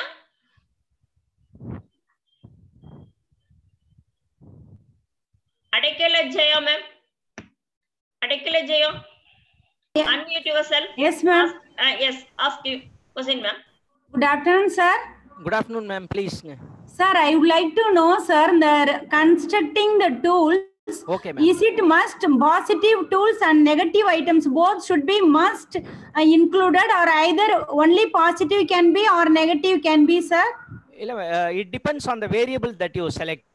And if you want intricate details, that whenever participants may not be responding to whatever you ask, maybe you want a specific answer, you know that when this particular item is presented in this way, that particular sample will not respond. In such cases, you can have negative items. It is not a compulsion that you should have positive and negative items if the tool is technically written. If you write all the items technically, then there is no need for positive or negative. You can have one scoring. But if there is a need really in order to understand, if they have chances to lie, then you can ask negatively. Okay, sir. For example, if I say, you ask an adolescent boy, are you really shy in front of girls? He will not accept. So yes, you ask the question in a negative way. I don't normally feel embarrassed in front of girls. In this way, if you ask, he says, he answers right. So when there is a need, you go for negative questions, or else if all the items are very technically written, there is no need for going for negative items. Okay, sir. For my PhD thesis, sir, I have constructed tools, 34 tools, and I have after the standardization, I have bring into 26, sir. Okay, ma'am. Now in that all the items, sir, I have taken as negative items for the primary school students. Okay, ma'am. So regarding dyscalculia is my area. Okay, ma'am. Mathematics. Okay, so I have constructed all the negative questions only. There will not be any problem in the future, sir. There will not be any problem. One correction is there, as in your mentioning, that you should not call your tool as a standardized tool. You should, the process is validation. Even in your PhD thesis, you should mention only as validation of the tool. Because even the problem is very much specific, dyscalculia, for which you cannot very easily take items and you can standardize it. But negative, even if all the items are negative, it is okay, no problem. If you want to test it that way, you can do it, ma'am, please. Okay, sir. When I, because even though in the same questions, I found a lot of explanation with that only the children understood while I conducted my pilot study, sir. Maybe basically with the primary school students, it is very difficult. There is even a legitimate rule that you should not go for data collecting with the primary students based on observation or based on interaction with the teachers and parents only. You should do research with the very primary kids. Yes, sir. But beyond that, this is one exception. Maybe you have any other questions, ma'am? Yes, sir. Sir, for the preliminary test, I have prepared a questionnaire, but then along with that interview plus observation plus teachers conclusion only, I will come into those students as dyscalculia, sir. Okay, ma'am. Very good. Very nice. Okay, sir. Is it okay, sir? It's okay, ma'am. Very good. Please. Ma'am, thank you, ma'am. Thank you, ma'am. Sir. Raji Gopal, ma'am. Raji Gopal. Yes, ma'am. Yes, ma'am. Sir, first of all, I'd like to thank you for a wonderful session. Within the limited time, you've covered various points. Thanks. So I have a couple of questions for you. Based on the question that was raised by the last person, you said presenting either only negative items or presenting only positive items. So my question is, don't we have to use both? Because then only we will get the accurate responses from the students. Because there is chances that the responses may not, when you post negative questions, but if you frame the question in a positive manner, you may get the accurate response. Otherwise, they may oppose each other. Don't you think, sir? That should... Yes, ma'am. That is why I was talking about substantiation ratio between negative and positive items. But once you see in this way, if all the items are written in negative, it means the entire tool is negatively directed. All the items written are negatively directed items. So in that way, the tool is a simple tool again. Okay. If you specifically have positive items and negative items, then the tool is really okay. But that also depends on the variable. Okay, sir. So another question. Sure, so you mentioned that the tool, when you're doing a research study, okay, so it's not a must that your tool should be standardized. Only validation is also accepted. If you only just validate the tool, only validation is done. Is it accepted, or it's not must that it should be standardized? Yeah, as I have told you, standardization is a longitudinal process. Yes, actually, that's why I'm asking. Because when you construct a tool, submit it by doing by following all these norms, then the tool is only validated. Simply finding out reliability and validity for your study will not establish the standardization, because standardization somebody has to do. After your research, some other student have to take your tool. Likewise, many students, for example, this particular tool I was mentioning, MBTI, has been used more than 784,000 times by standard companies in US. So likewise, others will do the standardization for your tool. Hence, we may not be very much specifically using this particular term standardization in your research thesis, please. Dr. Prabhu, okay, sir, please, sir. I'm sorry to interfere between you and the participant. Sir, could you please enlighten to all of us why there is a kind of gap in understanding about validation and the standardization of your tool. Standardized tool, how far the standardized tool, as you have very well explained about the certain examples, but still still, I think to thrash out the gap of understanding, I request you to kindly spell out exactly what is a tool is considered to be a standardized tool, and what kind of tool is called as a validated tool, please. And one more clarification, may I request you to please, clarify? You have been talking about the adoption of tool. For example, I have developed a tool, but some of my scholars might be adopting their research, right? Okay, so in that case, what are the necessary procedures that a researcher need to do? Please explain this so that I think madam question will be properly answered. Thank you. Yes, sir. Thank you, Mani sir. So one more last question along with the doubts raised by Mani sir. So you mentioned an author. Can you just type it out in the chat box? Regarding tool construction, you mentioned a book by an author. I didn't catch the name. Can you just type it out in the chat box? Thank you, sir. Sure, ma'am. Thank you. Before answering Dr. Mani sir's question, I very humbly express that I am a student of Mani sir, maybe a last bench student of Mani sir. Oh, great. It is my very, I humbly try to answer your questions, sir, please. I'm really thankful for. So please, sir. In fact, I'm very small before you, sir. I'm so much excited to talk more about you in this session. But my beloved friend Dr. Veliappan is also seriously waiting to pour upon a lot of information for the next session. But still, I may, because your session is really very motivating and very highly informative. Thank you so much. And sir. I still wanted you to clarify these two aspects. Please go ahead. Sir. Definitely, sir. So actually, validation is done for that particular study. So if I do a research, I try to develop a tool, or I try to adopt a tool that has been previously constructed. So I am adopting a tool. The first question I try to answer, the difference between validation and standardization. So as I have mentioned, validation involves finding out reliability and validity. But by simply finding out the reliability and validity, we cannot say that our tool is standardized, because this particular tool is suited only for the context of this study.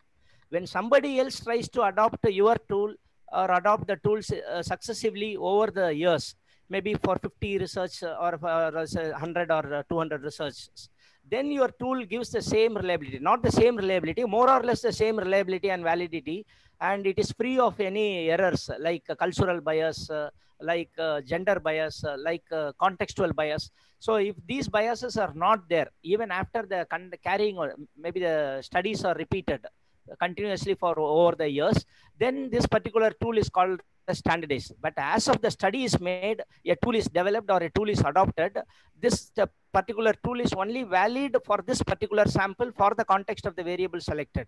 So for some other variables, for some other sample of some other level, definitely it is not valid. So again, they have to validate it. So this is the basic difference between validation and standardization. As I always stick on to this particular term when I define standardization, because standardization is a very longitudinal process. It is not a process which is confined to the research times. Maybe if we take 4 or 3 years, within that particular time, that particular tool cannot be standardized. So this is my very humble opinion with regard to this standardization and validation. And another aspect, another question is that as a guide, I have constructed a tool. Maybe if my candidate is using the tool, whether he can call the tool as a standardized tool. Again, it is a no for me, because maybe if it is a standardized tool, it is a well-known tool, maybe widely known tool. It may be widely used, broadly used across the context, across the country, across universities. Then that particular tool is an established tool. When it is an established tool, the student is using, again, he'll be finding the reliability and validity for his own context, for his own variables. If the tool justifies his study without much of the modifications, or even with modifications, the reliability and validity stays, then it can be called as standardized. Simply a tool, maybe with 3 or 5 years or 10 years of conformity, it cannot be called as a standardized tool. So this is my very humble answer, sir. Please. Thank you. I believe. Thank you, sir. When X is adopting Y's tool, or Y is adopting X tool, yes, sir, the natural process of making the tool to be more reliable and valid. I understand. It's my humble suggestion. I may not be. I do not know whether I'm right or wrong. Professor Veliappan sir is also that he can also give me a response for this. Sure. I think the researcher need to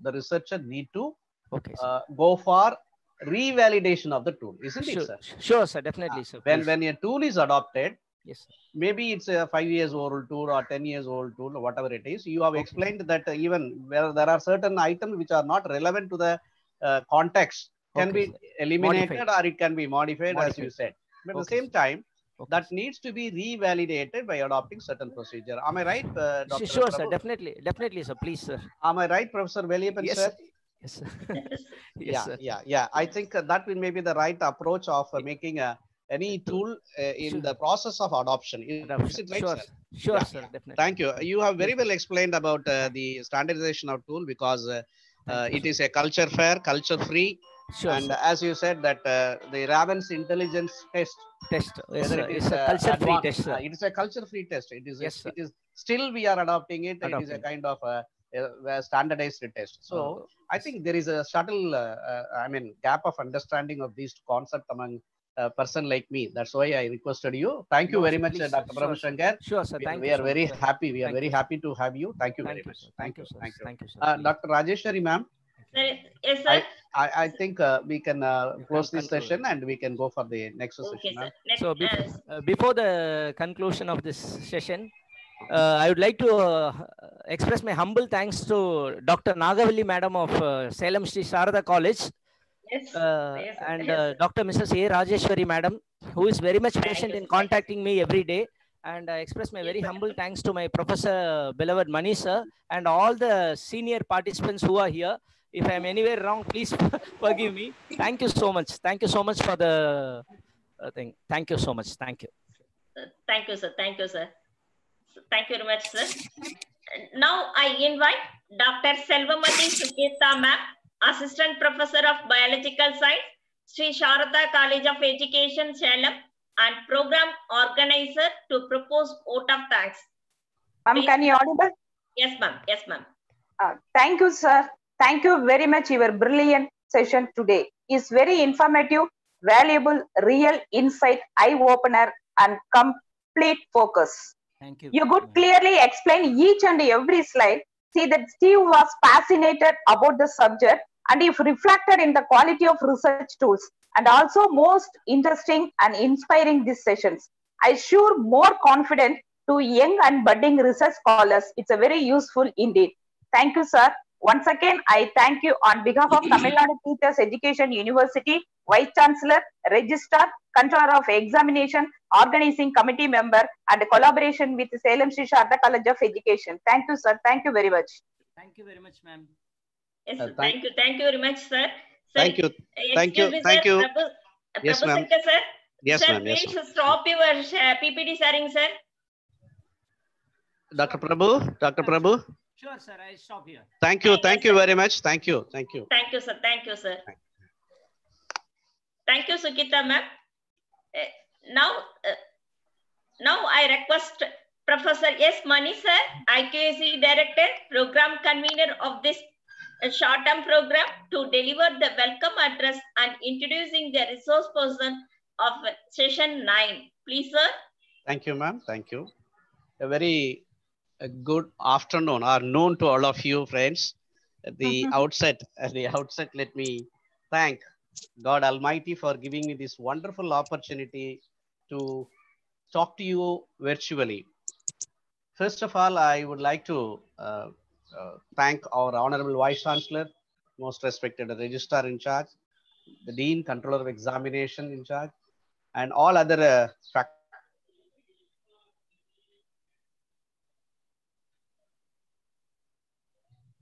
Sir, excuse me, sir. Mani, sir. Your voice is not audible, sir. Sir, excuse me. Sir.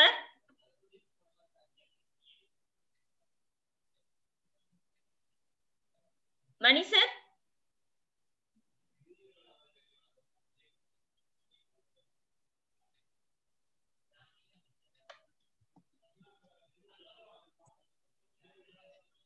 Sir, excuse me, sir.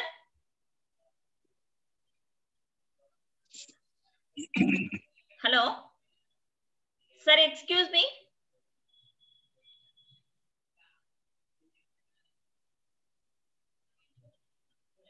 Mani sir? Mani sir? Sir, excuse me, Mani sir? Mani sir?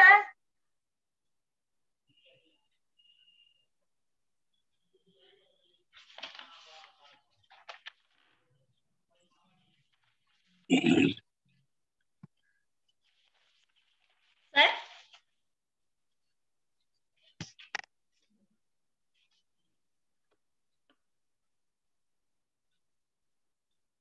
Sir, excuse me, sir.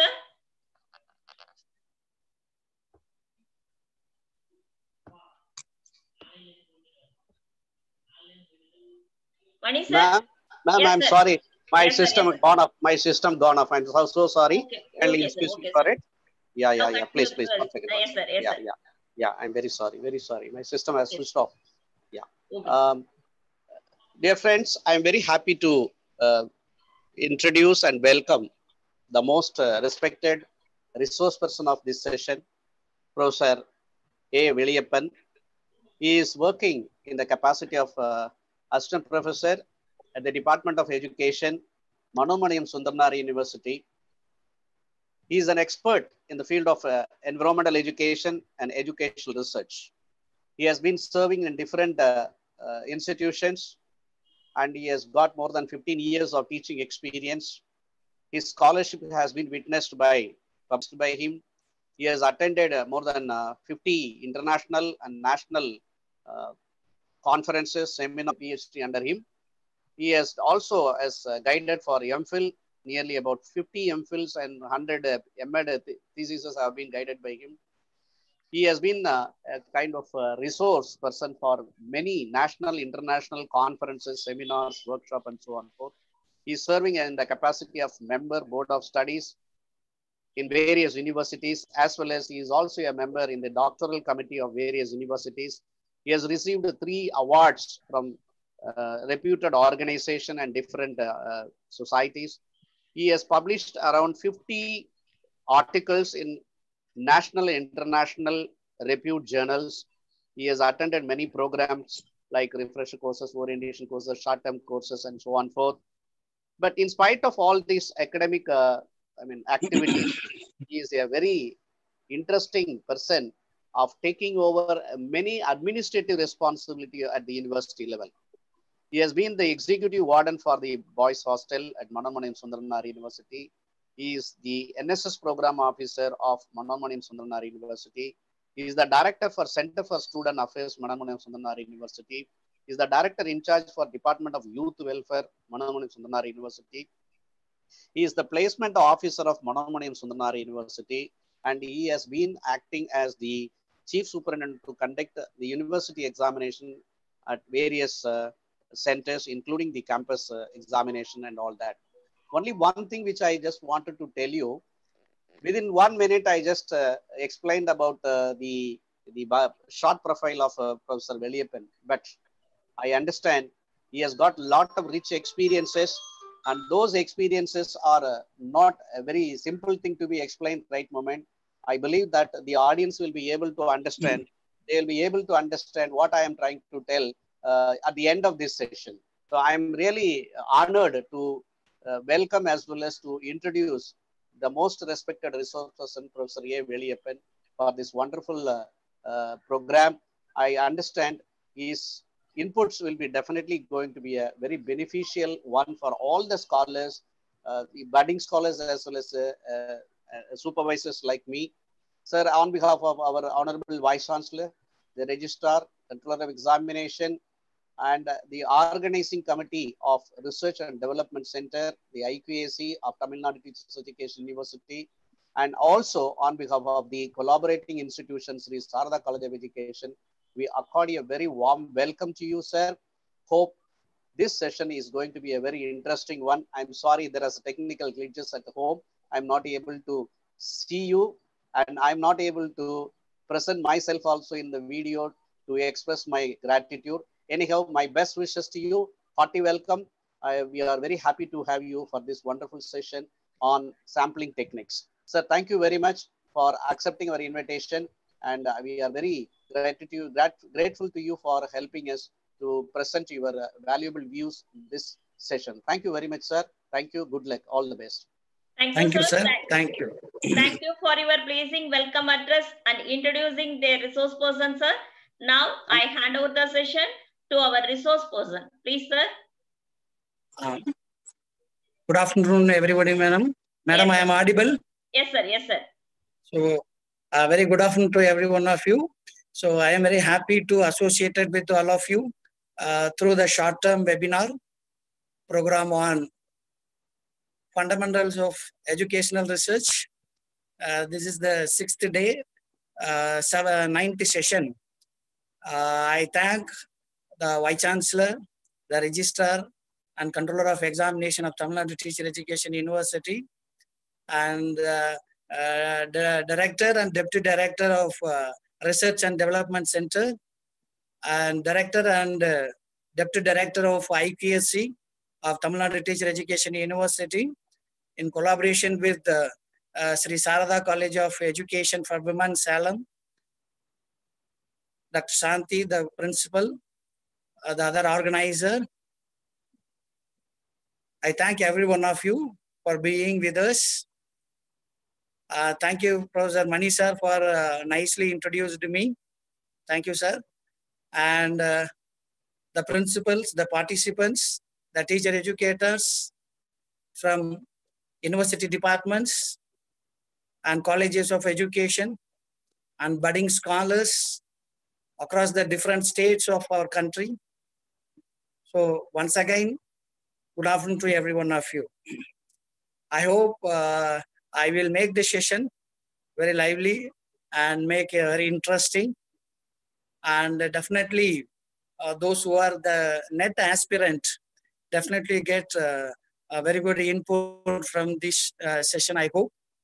Because the net aspirant, you may get some more questions from this session.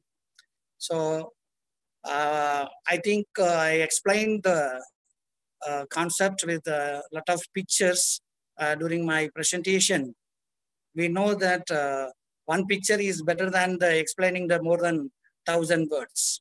That way, I hope seeing the PPT, you can understand very easily.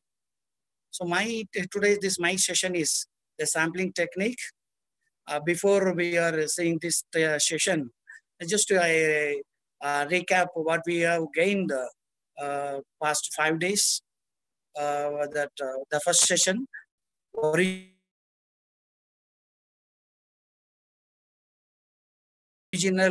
and quality and innovative educational research, and finding out how to designation, sir, and the research process of the director, research and development system TNTU. He explained, Professor Balakrishnan sir, and Professor Mani sir. He explained the meta-synthesis of reviewed studies and how to synthesize the reviews and how to analyze this, how to present, and everything detailed. He explained, and the qualitative and quantitative research explained by two of the resource person yesterday, Professor Mohana Sundaram and Professor Dr. Sunita ma'am.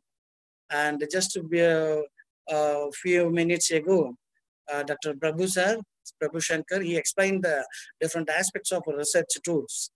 So this session, we are going to see about the sampling technique. So we know that sampling, it is very important. We know everyone. And before that, the research, we just to highlight the research. What is research? This universe contains unknown facts. The universe contains unknown facts. Through the learning process, the man is searching the unknown facts. This process is known as research. So we know that the learning process, through the learning process, that the man is searching the unknown facts. It is called the research. So the search for knowledge. Search for knowledge. So research means search for knowledge or the knowing the unknown facts. So research is a base for the development of any nation. So even you can take any developing countries or developed countries, the research, it plays a very vital role for the development of the particular nation. So today progress is based on the yesterday research. Madam, I am audible? Are you with me? You are audible, sir. Yes, sir. Yes. Yes, Madam, Yes, sir. next slide. Next slide.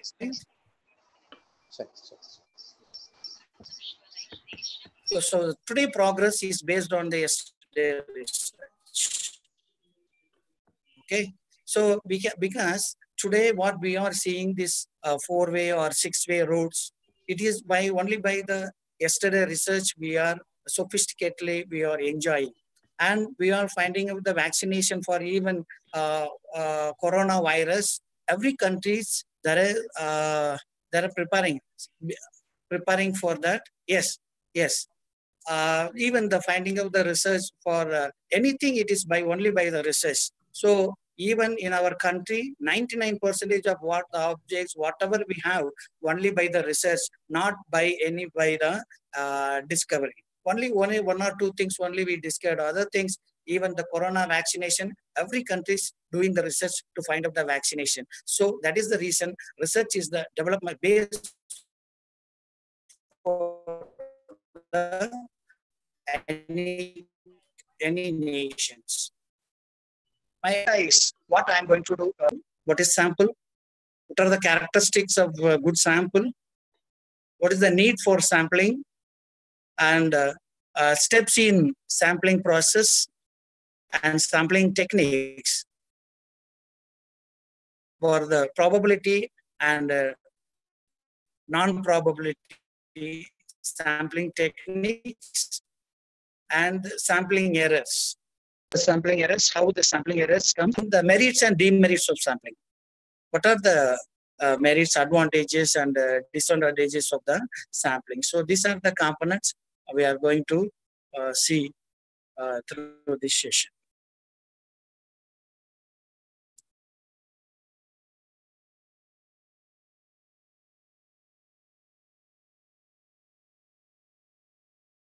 And next. Yes. So the research methodology is the way for the systematically to solve the research problem. Okay. So research methodology, it is the base for every scholars, even the guide and everyone. So even when you read the research methodology book, you may be seen about the population and sample and everything, right? So especially it is the selection of the sample, it is only for the purpose of statistical inference. So this idea, if sampling is very bold, okay. So even when we have used in the day-to-day life, you can see the picture, madam, the previous slide. You can see the pictures of how, yes, okay. So now we even in our every home, how madam, they are cooking the rice, no, whether it's boiled or not. How can we come to the conclusion? We can take very few units of the rice, then we check it, and then we can come to the conclusion whether it is boiled, right? And now I think it is very difficult nowadays because most of the countries we are using the cooker. Then how to find out whether it is boiled or not? I think they are only find out only through some of the sounds, which is 1, 2, or 3 sounds. They came to conclusion it is boiled. So in most of the, even in my house, most of the time, instead of rice, I may get some pongal, right? So this is the thing we are facing nowadays. But in olden days, they easily to find out whether it is boiled or not. And when we went for a hospital for due to the illness, then the doctor giving the treatment, before treatment, okay, if we are illness or due to the fever, then he'll give some medicine. Then he advised to come again for 2 or 3 days. The illness is not cured. Again, then he will take the blood test. Okay. So during that time, the doctor will take only the few ml of our blood, then tested and analyzed and then find out what is the problem.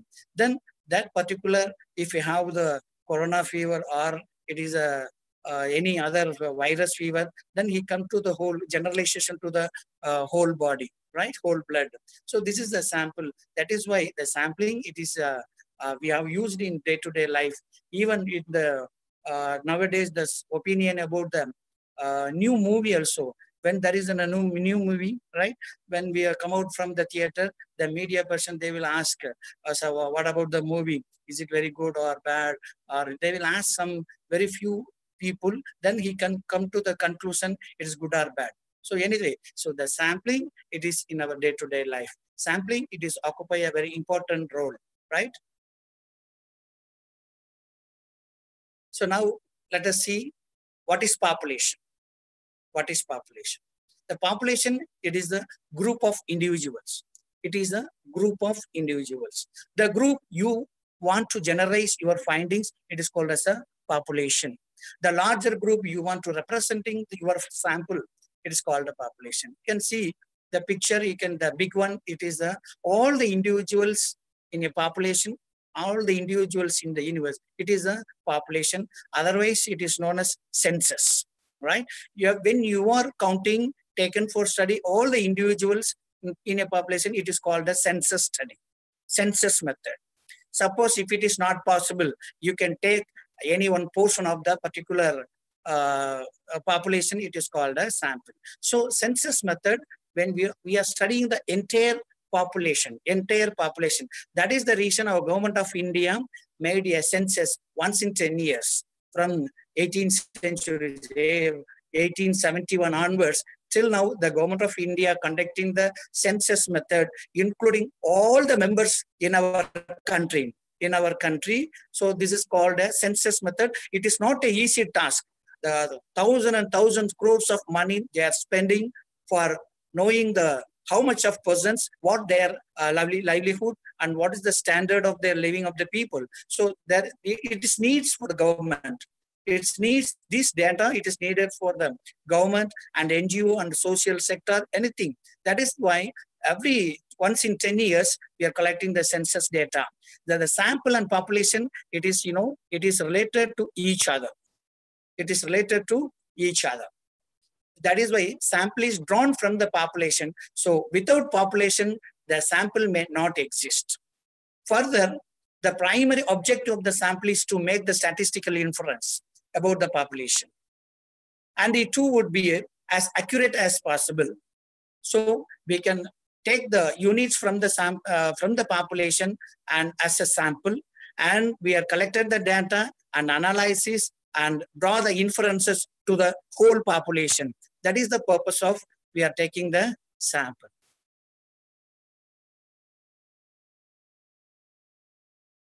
In population, we can have the two types. One is finite population, another one is infinite population. When the number of units in the population is fixed, the number of units in the population is fixed, and thus making it possible to enumerate in its totality. This population is said to be finite population. For example, the population of all workers working in the sugar company, sugar factory, it is, if we know, we can understand how many people are around 550 people. Those who are the population of teachers who are working in the university or educational sector, it is possible. So it is called a finite population. The population of taxpayers in the districts, it is also a finite. We can find out the total number of population, total number of units in a population. If it is there, we can say that it is a finite population. Infinite population, when the number of units in a population are uncountable, so it is impossible to observe all the items in the universe, then the population is considered to be infinite population. For example, I can say that in a particular district, the total population of agriculturists in the particular district. So we cannot easily to collect the particular number of population, right? So for example, if you want to see the number of students, +2 students or college students or graduate students, you can easily find out the different sources of data From the data, you can find out the total number of units in a population. It is called as a infinite population. So I think, are you able to follow me? So there is a population, it's finite population. You know the number of units in the population. Infinite population, you cannot estimate you cannot uncountable the units of the population. What is sample? Sample, it's a subset of the population. Subset of the population or a portion of the population. For example, out of 100%, you can take 5% or 10% or 25%, whatever it is, the portion of the population. When we are celebrating our daughter kg of cake, we are cutting one piece of cake. It's a population. The cake, it is the population. When you are cutting one piece of or two piece of cake, it is a sample. The sample, it is the raw material for the researcher. Can look at the picture. This is the population, and you take any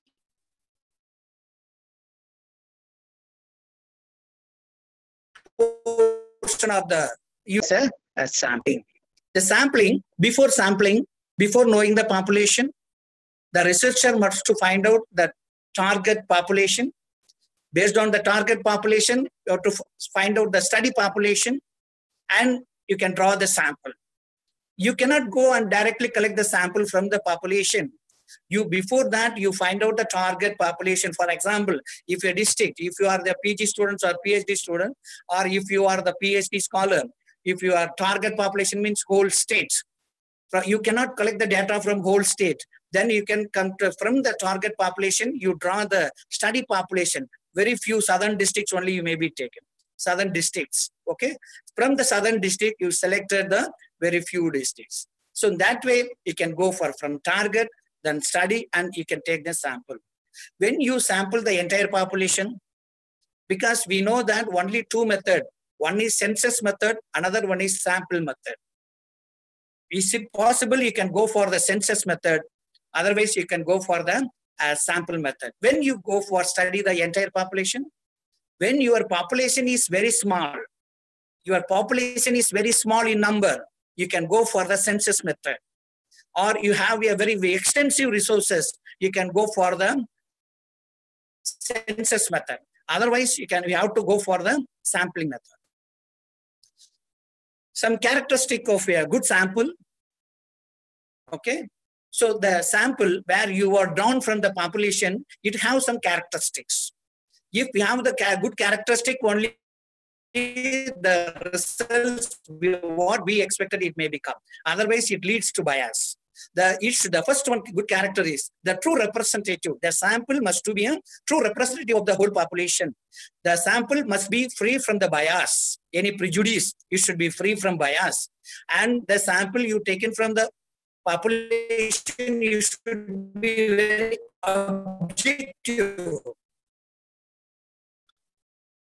The sample you taken from the population, it should be the sample taken from the population, you should be economical in terms of energy, time, and money point of view. It should be very economical. So these are some of the characteristic of a good sample. So whenever you go for any sample or collection, you must keep it in your mind. It should be true representative. It should be free from the bias. It should be objective, and it gives less time and energy and money also. What is the need for sampling? The next one is need for sampling. Why we need to go for the sampling? The complete enumerations are practically impossible. Or you can collect. You cannot be collect. Even if you want to collect, we have to spend more money. We have to spend more time, right? So completely work enumeration or practically impossible when the population is infinite. When the results are required in a short time, so we cannot go for a census. We can go for a census method, or not for for the sample method. When the area of survey is very wide, and very comprehensive. When the resources for survey are limited, particularly in the respect of money or trained person, that is the need for, we are going for the sampling. We are limited resources, we are limited time, we are limited money. You cannot go for the census. You can go for the sampling. Some of the principles of sampling: the seeking knowledge about the population by observing fewer units or extend to the inference about the sample to the entire population. So, as a researcher, everyone, we should be seeking the knowledge about the population. Without knowledge of the population, the researcher cannot go for the sampling. Before sampling, you should understand the population, the knowledge regarding the population, how by observing the units of the population. Then we can come to the inference about the sample, and then we can go to the entire population. The sample units must be chosen in the systematic and objective manner. When you are choosing the units from the population, you should be following the systematic and should be in an objective manner. The sample unit must be very clear, defined, and easily identifiable. The sample units must be independent of each other. So these are some of the principles of sampling which we need to be followed before for the data collection. The next, some of the sampling terminology. So these are the terms which we are using the terminology in our dissertation work or during the research. What they are, let us see. I hope you understand. You are with me. The sampling element. The sampling element is nothing but each entity. Entity means the person, details of the person, family, group, organization. Each entity from the population about which information is collected. It is called a sampling element.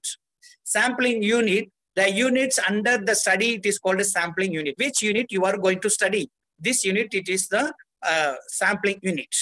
Sampling frame. The sampling frame is nothing but the list of each and every individual's names. List of each and every individuals in the population. It's called a sampling frame. Then sampling. What is sampling? It is a process. Sampling, it is the process of selecting the respondents. It is called a sampling. The sample, the target group. Many of us, we asked, when we go for any interview, I'm asked, what is your sample? Then immediately they said, my sample is 1,200, right? It is not a sample. Your sample is what the target group. Okay, suppose your target group is higher secondary teachers, only one. Your sample is one. Suppose if you are collecting the data from children, data from teachers, data from parents, what is your sample? My sample is 3. I hope you understand. So the sample size, when we ask the sample size, then you have to answer for the numbers. How much I taken? The number of units in a sample, for example, 875 or 500 or 750, whatever it is. So this is the sample size, okay? The sample means your target population or target people, it is the sample. In the sample size, the number of the units in the sample. The next one, what are the steps in sampling process? We cannot go and collect the sample, okay? So we have to go step by step. What is the first step? We have to define the population. We already studied about it. We know the population. Unless otherwise, if you know about the knowledge about the population, we cannot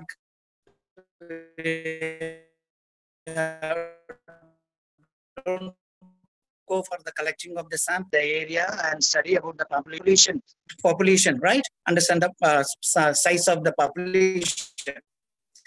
Then from that, we identify the sampling frame. How many? The next, select the sample design. What sample technique I'm going to follow, or what the sampling procedure I have to follow, right? Sampling design. Then after that, determine the sample size. Okay, how much of sample size I want to select. Then draw the sample. This is the thing. The next one is sampling process. The sampling process, you can see the picture, you can clearly understand. The first one is the theoretical population, where you want to generalize the findings. Based on that, you have study population. right? The population, can you get an access to? We can collect the data. From the access population, you have to frame the sampling frame. From the sampling frame, we have to study. We have collect the sample from the sampling frame, right? So this is the sampling process from the theoretical population, then area study population. We have framed the sampling frame. From the sampling frame, we collect the number of samples.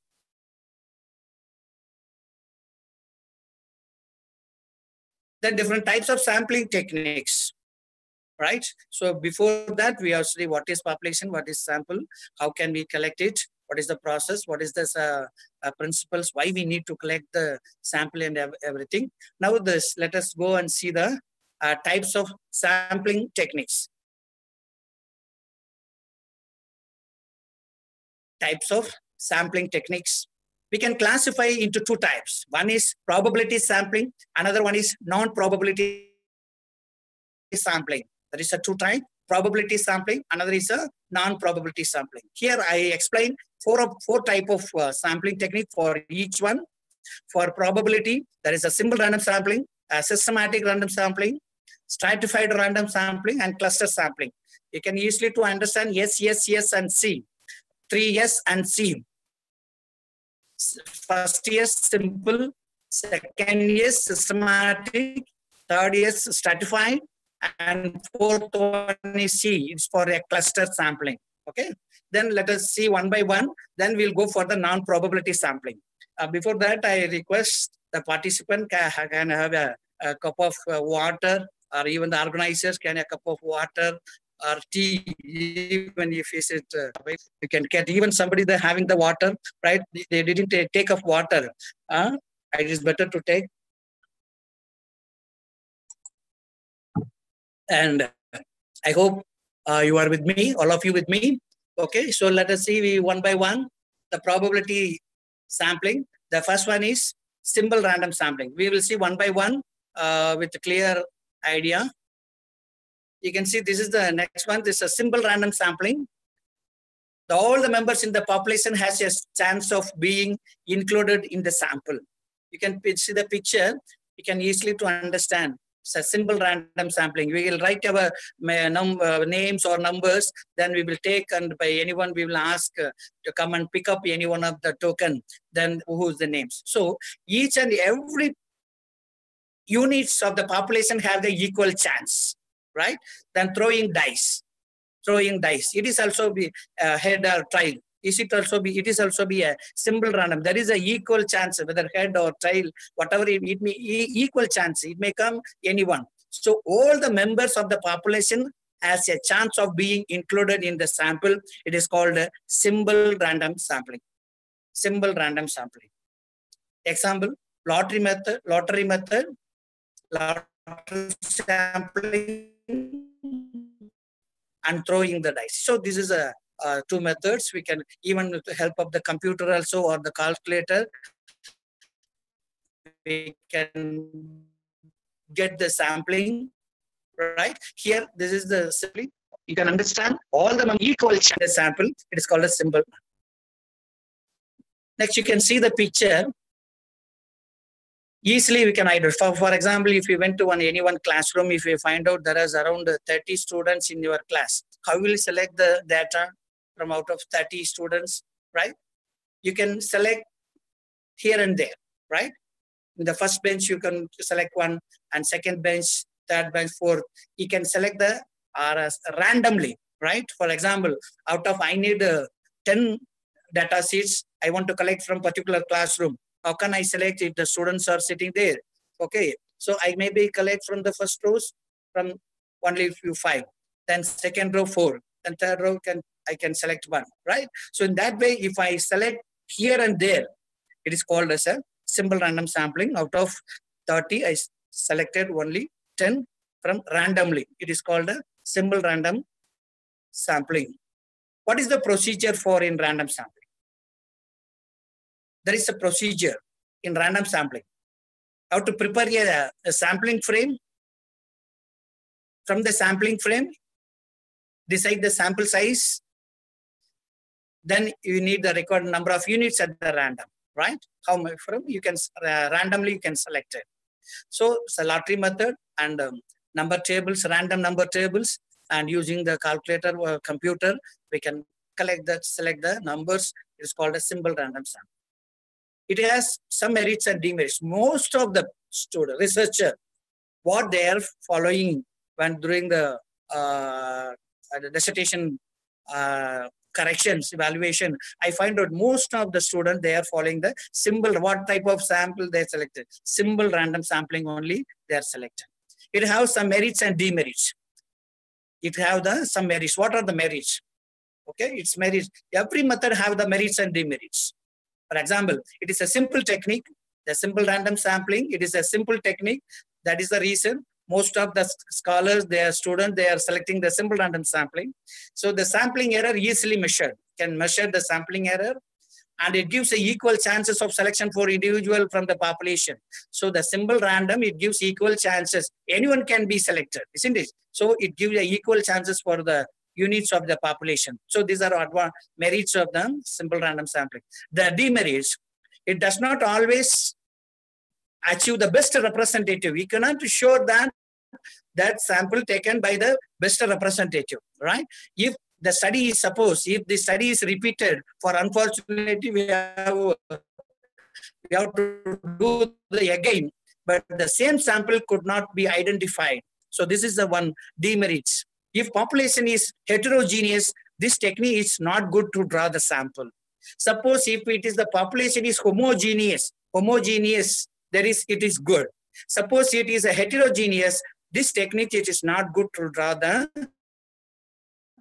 sample. So these are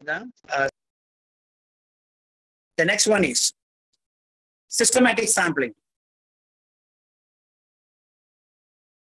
The systematic, the name itself implies the systematic. The systematic sampling is similar to sample random sampling, but it is usually slightly easier to conduct. How? Every member of the population is listed with a number. Okay, you can give and assign the number, and individuals are chosen at a regular interval. You can underline that. You see the green letters, chosen at the regular interval. Right? It is a systematic. For example, you can easily to understand from the pictorial how to select the systematic. The researchers should follow the systematic. So systematic means orderly. You have regular, you are giving the regular interval from one unit to the another unit. The systematic sampling, you can, the next picture, you can identify how to draw on the systematic sampling from the population, right? So suppose if you are went to classroom, the students are sitting, how to, you can give, even in many games, the teacher will follow, assign number 1, 2, 3, 4, 5, 6, 7. All the ones are come out. All the twos are here. In that way, right? So in this case, you can see every second person is systematically selected. Every second person is systematically selected. Madam, are you with me? Hello, all the participants? Yeah, the systematic sampling, you can find out. In this case, you can see every second person is systematically selected.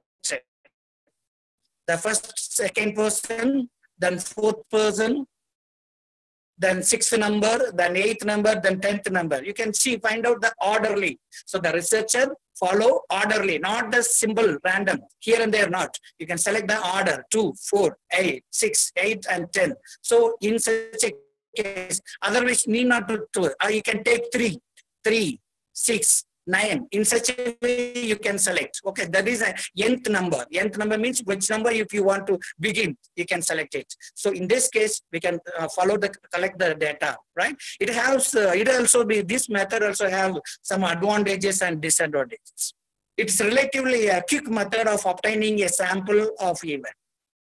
It is a relatively, it is also be like a simple random. It is also be a very quick method of obtaining a sample of elements. This method makes it very easy to check whether every person, the nth person, the number of the person, the number, whether the 2, second and fourth and sixth person has been selected or not, right? So we can easily to check whether the n person, whether the second, fourth, and sixth person selected or not. We can easily to find out. Then the amount of risk is very minimal. The risk also be very minimum. These are advantages of the systematic sampling. The only one disadvantages is it becomes very difficult when the population size cannot be estimated. You cannot, if the finite population, if it is there, you can easily to find out. Otherwise, it is difficult when the population size cannot be estimated. It is what if you, otherwise the systematic, it gives a very good method. And another one, stratified random sampling. A stratified random sampling, this technique, it is only applied for when the population is heterogeneous population. Hetero means different. Different sex, married and unmarried, male and female. Okay, college, first year, second year, third year, rural and urban. When there is a population is heterogeneous, we can go for the stratified random sampling. The step one, the population is divided into number of homogeneous strata or subgroups based on certain criteria. So what we will do, the researcher should divide the population into different groups based on any one criteria. That the sample is drawn from each strata using the simple random technique. Okay, are you able to follow? You have to, the population is divided into different strata or homogeneous strata or subgroup or different groups. Then you have to select the sample randomly from each group, each strata, each class, right? Then it is called as a stratified random sampling. You can see the picture, you can understand. This is the one strata 1. This is the strata 2. This is the stratum 3. So what I have done is the entire population is divided into different strata based on one criteria. Okay. For example, criteria 1, it is the first year students or second stratum is second year, third year, whatever it is. Okay, from rural area, urban area, or semi-urban. The population is divided into different strata. From each strata, I selected randomly. It is called as a stratified random sampling technique. It have two different types. One is proportionate stratified random sampling. Another one is disproportionate stratified random sampling. See the chart, you can identify, right? The 1,000 students, it based on the 400 urban students and the 600 rural students. Then boys and girls. From the rural area, boys and girls. If now I taken out of 250 boys, I taken 25 students, that is a 10% of the, from this one strata. Then from girls, urban area girls, I taken 15, that is a 10%. From rural area boys, 40 number, that is 10%, girls from 10%. Now you see the all the boys from girls from rural and urban area, I taken uniformly as 10%. 10% from each strata. If you are selected from specific quantity, specific number of units from each strata, it is called as proportionate stratified sampling. I hope you understand. I hope you are easily to understand from the pictorial. The disproportionate. That's another type is disproportionate. The same thing you can find out the last column, the boys and girls from urban, the boys and girls from rural area, the percentage of how much I taken, the from boys is 20%, from girls 50%, the 33.3%, then boys is 12.5, now 25%. Now you can see there is a disproportionate, not uniformly taken. If such a method, it is called disproportionate stratified sampling technique. I can understand, I hope. Are you with me? Yes. What are the merits and demerits of the stratified random sampling? Merits, it is more representative. When you are going for the stratified random sampling, it gives more representative of the population. It ensures the greater accuracy. It is easy to administer as the universe is subdivided, okay, for the heterogeneous population, if it may be good results. For heterogeneous population, we'll go for the stratified random. It gives the very good results. For demerits, To divide the population into homogeneous strata or different class, it requires more money, time, and statistical some experiences. And improper stratification leads to bias. Suppose if the researcher not properly satisfied, it leads to bias. Then another one is cluster sampling. Cluster sampling. It is otherwise it is called as area sampling. It is called area sampling. Splitting the population into smaller parts or cluster. The population is splitting or dividing into different cluster or different parts. Then we could select one or few clusters at random and perform census within each of them. This sample design, it is called as cluster sampling. Okay, I hope you have a little confusion, right? The whole population is divided into different strata, cluster 2, cluster 3, and cluster 4 and 5. Now, I select all the census means you have to take one cluster whole as a whole, then another cluster as a whole, right? So this is called as a cluster or area sampling. If each cluster fairly represent the full population, cluster sampling will give unbiased sample, right? It gives unbiased sample. I hope you can understand from the picture how you can draw the sample through the cluster sampling. See the another picture also you can understand. We can have divide the population in different clusters. Then we can select any one or two group of units. Then take the census. That means you can enumerate all the cluster means a bunch of, for example, grapes. Grapes is a bunch of fruits. Okay, you can take all the units of the cluster. So this is called a cluster sampling or area sampling. I hope you can understand. For example, from the cluster, there is another sampling, multi-stage sampling. Some of the questioning I seen, what is multi-stage? Multi-stage, it is a complex form of cluster sampling. When we use the variety of sampling methods together, it is called a multi-stage sampling. For example, you can see this is the state. It's a big state. Okay. From the state, you can draw some of the districts. From the district, you can clarify some of the villages. From the villages, if you are household. Okay. For example, randomly you select the primary sampling unit as a first stage. From the first stage, within the primary unit, randomly you select again the sample as a second stage. From the second stage, you select the sample as a tertiary stage. If you go for from primary, secondary, and tertiary stage, it is called as a multi-stage sampling technique. Multi-stage sampling technique. So this is it's a form of cluster sampling, right? It's a complex form of cluster sampling. It's called a multi-stage sampling. Merits and demerits of this. So it is also very useful when the population is very large and spread out. You understand the participants, the young scholars. When the researcher go for a cluster sampling, when your population is very large, very comprehensive, it's spread out. Okay, it is throughout the state. You can go for the cluster sampling. The sampling frame is not required. It is simple and easy. Less resources required. The demerits, it is statistically very less efficient. Clusters may not be represent the whole population. Sometimes what happens when the cluster, it may not represent the whole population. Okay. Now I can see or whatever we seen through the probability sampling. I summarized it together, the simple, systematic, stratified, and cluster. I hope you can understand the various probability sampling. These are 4 comes under the probability sampling, right? Here and there, if you selected the units, it is a simple. If you are following any order, it is a systematic. If you are divide the population into different strata if you select, it is a stratified.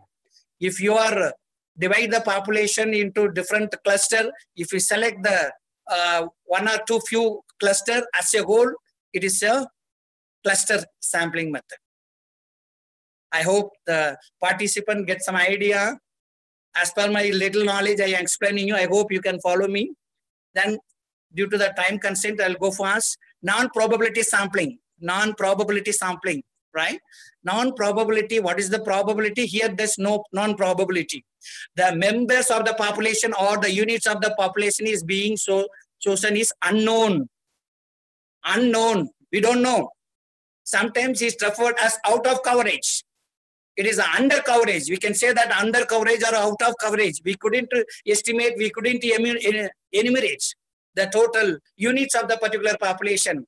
It is called a non-probability. The probability of selection cannot be accurately determined. It involves the selection of elements based on the assumptions.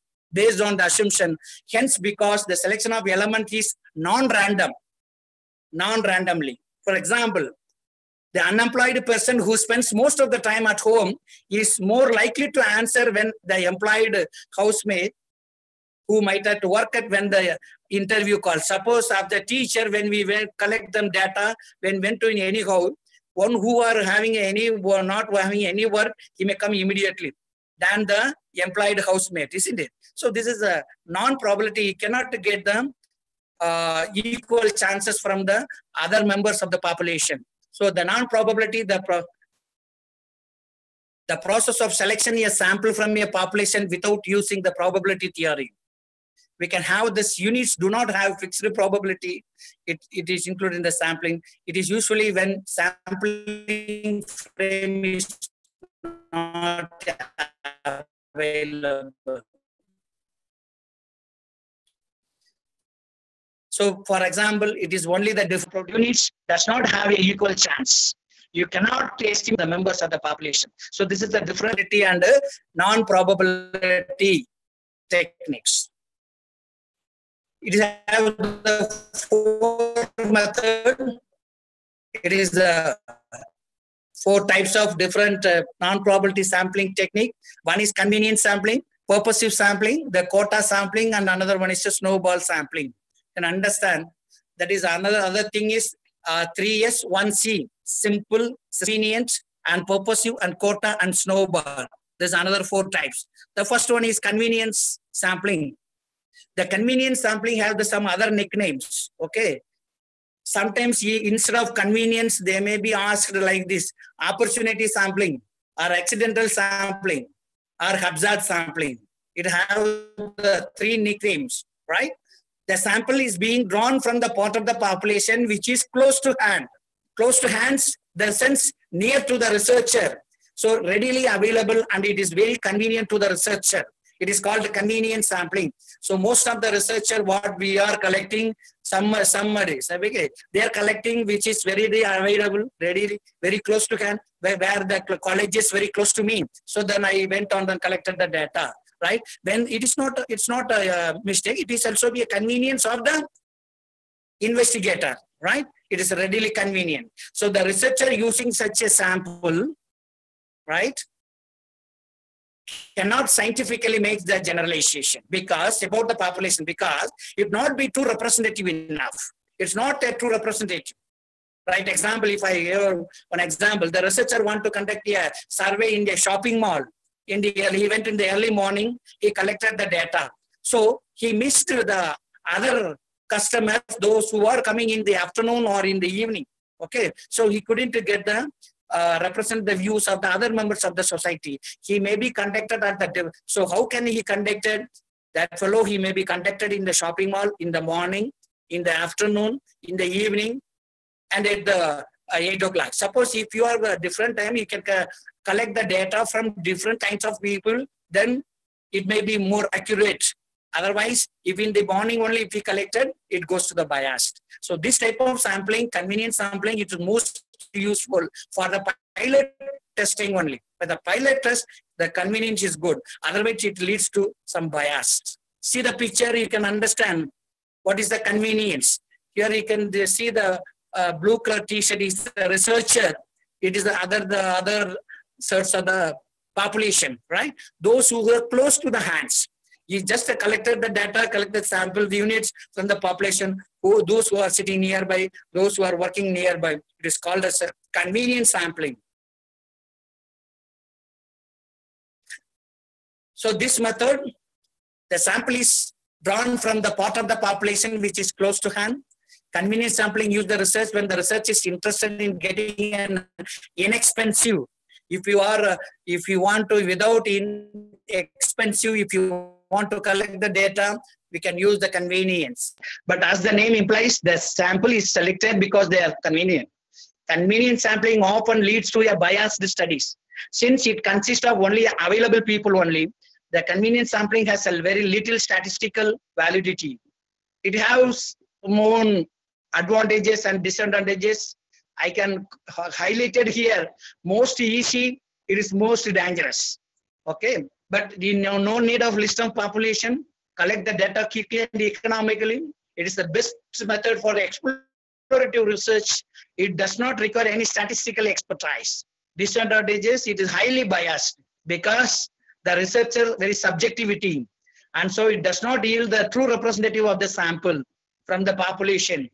It is the least reliable. The sir told me that reliability, so we can expect only the least reliable sampling method. The findings cannot be generalized because you are taken only the convenient sampling only, not in the true representatives of the whole population. Hence, the findings you cannot be generalized to the whole population. The next one is purposive sampling. It is otherwise known as judgmental sampling. Judgment sampling or judgmental sampling. Okay, it is the definition is the researcher select the sample to fulfill a purpose, such as ensuring all the members have certain characteristic, no randomization. So when the researcher when go for collection of data, the particular samples must have the unique characteristics, right? For example, you can understand, example one, the researcher want to study about the mental health of the disabled children. So disabled special children. So your sample must be taken only for the special children. Your purpose, you have some purpose. You cannot go for randomly. You have to collect the purposes, some specific characteristic of a person.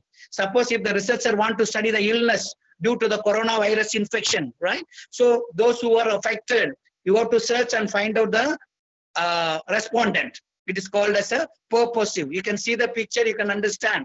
The researcher not collect nearby the respondent. You can go and search and identify the purposive respondent. It is called a purposive sampling.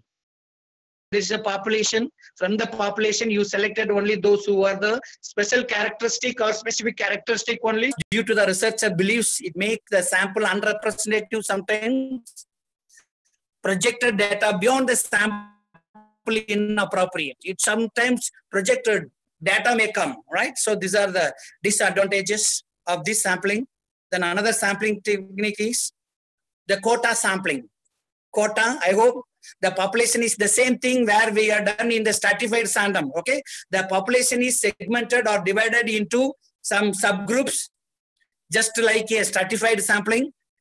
Then judgment used to select the units from each segment based on some special proportion. For example, the population here, you can see this example one. The population is divided into cells on the basis of some characteristic. A quota of sample unit is established for each cell. For example, I need 100 candidate. I need 50 women and 50 men. Okay, if you are running educational institutions, okay, if you are giving advertisement through the newspaper, so that I need this much of labor I need for the teachers I need. So the next day morning, for the which day you are given that day, you can see that more than hundreds of candidates, they came for an interview. Right. So then how can we select the interview, and then based on the interview, based on your quota, that is the how much you need requirement of the sample. A sample is drawn from each cell until your quota is met. Until your quota. What is the quota? Here you can see the picture. From first division I select. I need only 4 candidate means from I divide the population into different subgroup. From the subgroup I selected. Okay. I need, my quota is 4. I selected only 4. Suppose if I selected, I need a 50. Until 50, then remaining, no, there is no chances, right? So in that way, even when we are admitting the students for any course in our colleges, only through the following the quota system, right? Different community level, we are following the system, right? It is called a quota. Now we can see Then another pictures also you can easily find out. If I want 75 samples from the population, I may be select 25 from first year students, 25 from second year, and 25 from third year, because my quota is 25 for first year. 25. Need not to collect more than 25, right? So this is the quota. I limited only for sample size is 75. So this is the best example for quota sampling. The basis of the quota are usually from the how to divide the population based on age or based on gender, based on education or race or religion, whatever, any socio-economic status, we can divide the population into different groups, right? It has some merits and demerits. It have moderate costs, very expensively used. No need of population list, right? Many of them we are following that quota system, quota sampling. Some disadvantages, bias in researchers' classification of units. Sometimes it leads to bias during the researchers' classification of the units. Error cannot be estimated. It not yield a precise true representative sample.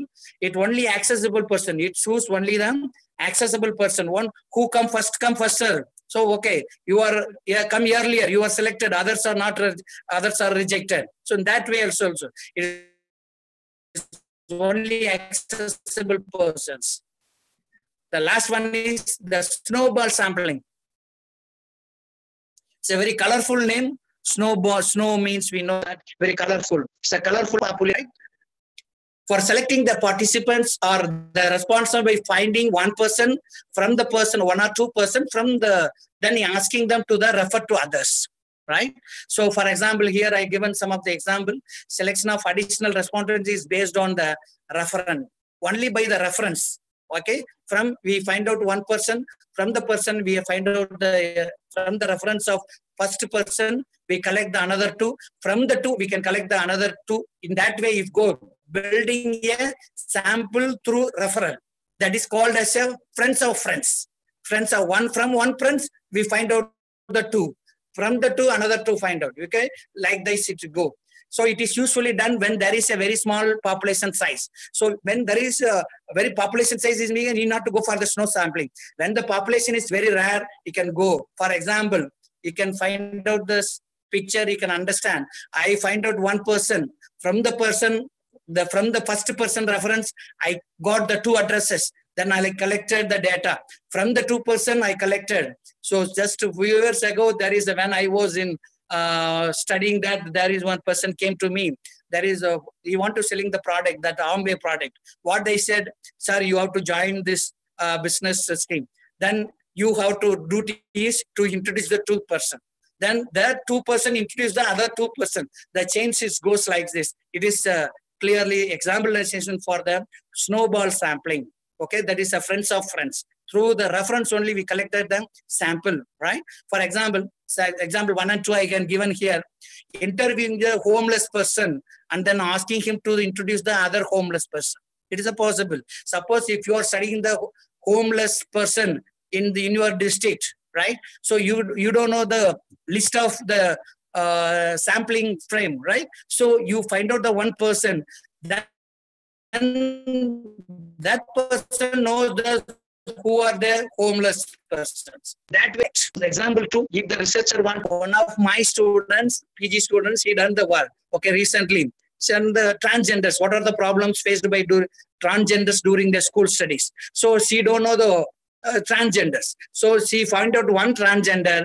From the transgender, he asked their friends, okay, know the names and the address, then met the two other transgender. From the transgender to the another two transgender. In that way, he collect the data. So it is applicable only the special populations, right? So this method population is not easily identified or easily accessed. So this is some difficulties are there, right?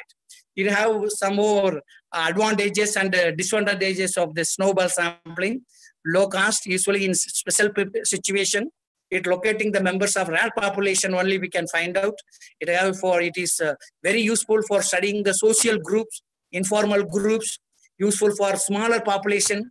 Okay, it is very easily. Then disadvantage, highly biased because the sample is not independent, right? Sometimes very difficult to apply this method when the population is large. If the population is large, you cannot apply for this. This can be the other method, right? So I hope you can understand the 4 methods of probability sampling, another 4 for the convenience, and the purposive, and quota, and snowball. It comes under the non-probability sampling. So now probability and non-probability sampling, okay? So these are the sampling method, sampling technique, okay? What are the advantages of the sampling method? When we are going for the sampling, it saves time, it saves labor, reduction of cost also in the money base, it reduction, and its manpower also it is reduced. It ends up with a greater accuracy of the results, it greater scope, it greater adaptability. If the population is too large, sampling is the only method to be used. If the population is very large, you cannot go for census method. Only you have to go for the sample method. What are the disadvantages? What are the disadvantages? If there is any method having the merits and demerits, right? So the sampling is done by qualified and experienced person. Otherwise, information will be unreliable, unbelievable. Same, the sample method may sometimes give the extreme value, the unexpected, right? So that value may come. There's disadvantages. There is a possibility of sampling error also, because we not studied all the individuals of the population. Only the part of the population only we studied. So that is the reason sampling error may possibilities for that. Then another I would like to suggest that those who are the younger researcher, determining the sample size. My own scholars, they are asking, sir, how much of sample size I have to collect? This is the first question, right? After collecting identify the problem and everything, construction of the research tool, they will ask how much I have to select. Or even the proposal writing, they will ask how much. This is sample size is a very important factor. How much I need? It's a common question. Again, I said that it depends upon the nature of the research, population, and the research design, etc. Right? It defined by different experts. I referred in many books what the different experts says like this. 5% of the population. 5% of the population, it is enough. Some others stated, no, it is the 10% of the total population. There is some says that 25% of the total population. Hence, we can conclude that there is no hard and fast rules. There is no thumb rules.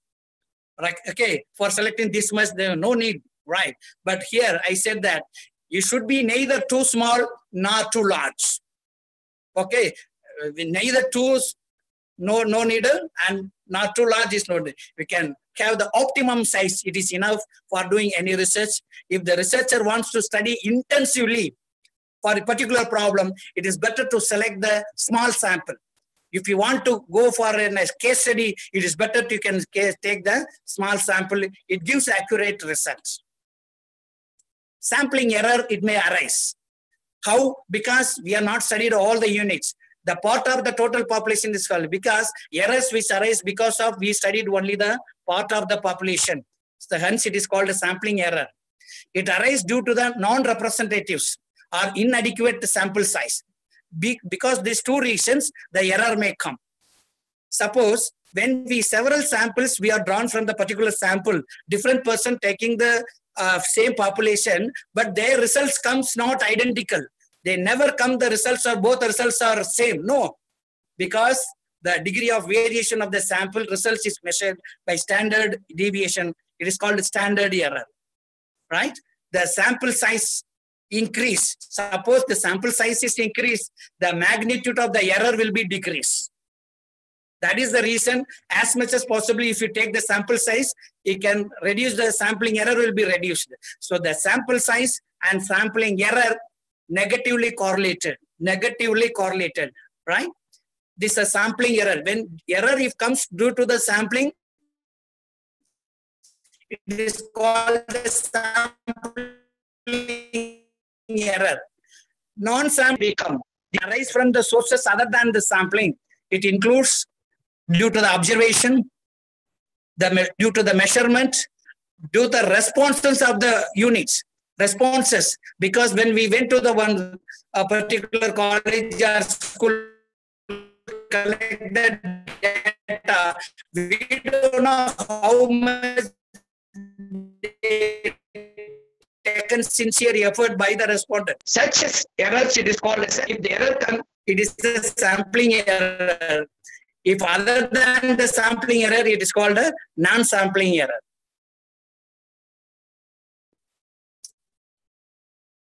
I have to conclude. When we are doing any, it's always be feasible. Study about the entire population. Not possible. It is not possible for studying all the entire population.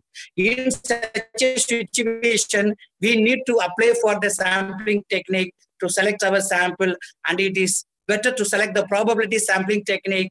By selecting sampling method depends upon the population, what the population, study population, what are the resources you have, what are the considered the sampling error.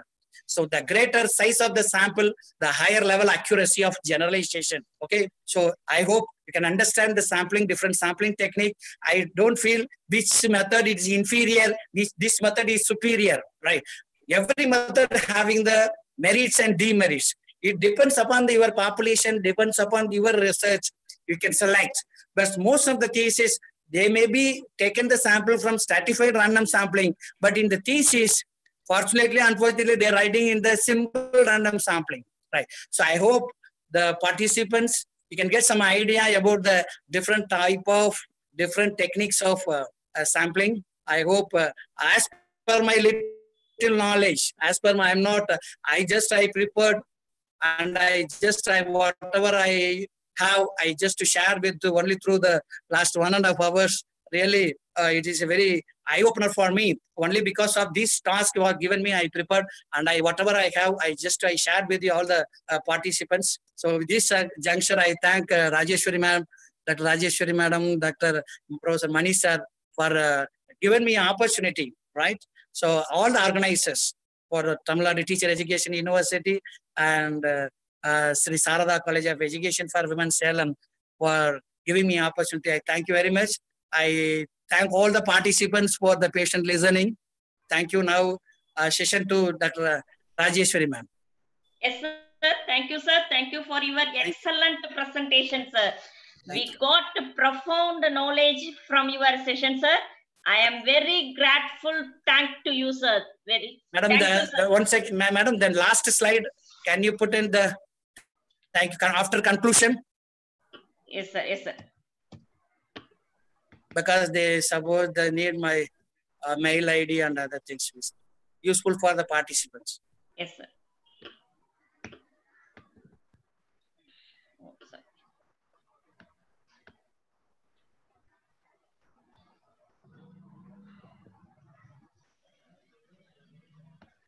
The last slide. Yes, madam. That's the last slide. Correct. Yes, sir. Yeah. Thank you, sir. Yes. Thank you. It is meant for many students. They ask the mail ID if they can get it from. Okay. Okay. Okay, sir. Thank you. Thank you. Sir, is it okay for you in case if any participants would like to clarify something? Yes. Yes. Yeah, ma'am. You can ask if there is any clarification from the participants. Yes. Yes, sir. Yes, sir. Rosaline, unmute yourself. Ask your question. Rosaline C, unmute yourself, ma'am.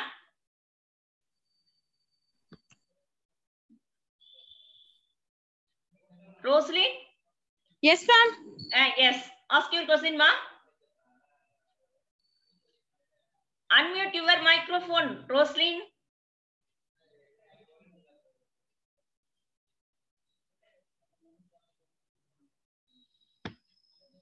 Pondi Vadivu, ma'am. Unmute your microphone. Ask your question. Pondi Vadivu, ma'am.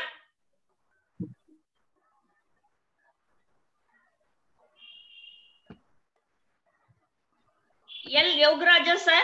Unmute your microphone. Ask your question.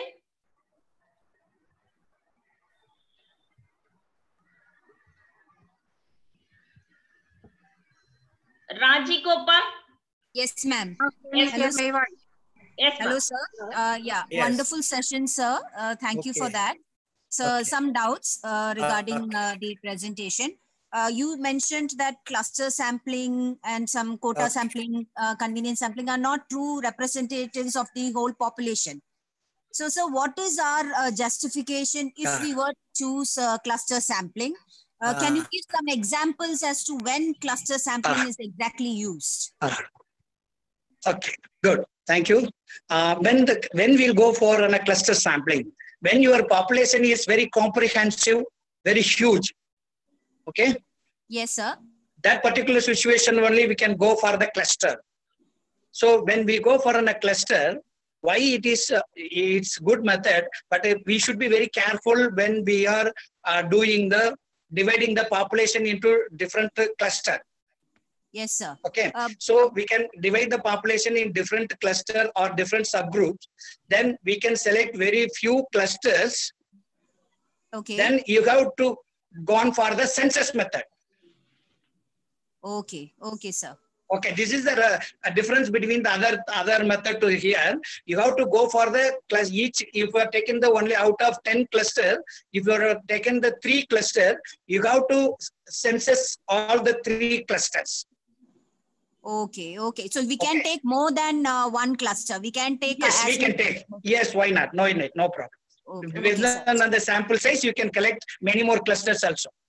So another doubt. Can we combine more than one sampling method in your study? Why not? Why not? If you combine these two mixed method of sampling, is it good? Is it? It gives more accurate. Yeah. Yeah, I can use simple random sampling and snowball sampling in my study together. I can do that. No. Then because I said that snowball sampling, it is only for particular special population, very rare population. If your population is very rare, you can go for the snowball. And I'm asking, can I combine those two sampling methods? If it my you can combine, but there should be a purpose. Okay. You cannot simply combine the here and there. Based on your objective, based on your research, you can combine more than one sampling method. But the sampling methods should be a purposive, right? Yes, sir. Okay, sir. Thank you, sir. Sure. Thank you. Thank you, ma'am. Fiazan Ahmed Khan, sir, please ask your question. Fiazan, sir, unmute yourself. Fiazan, sir.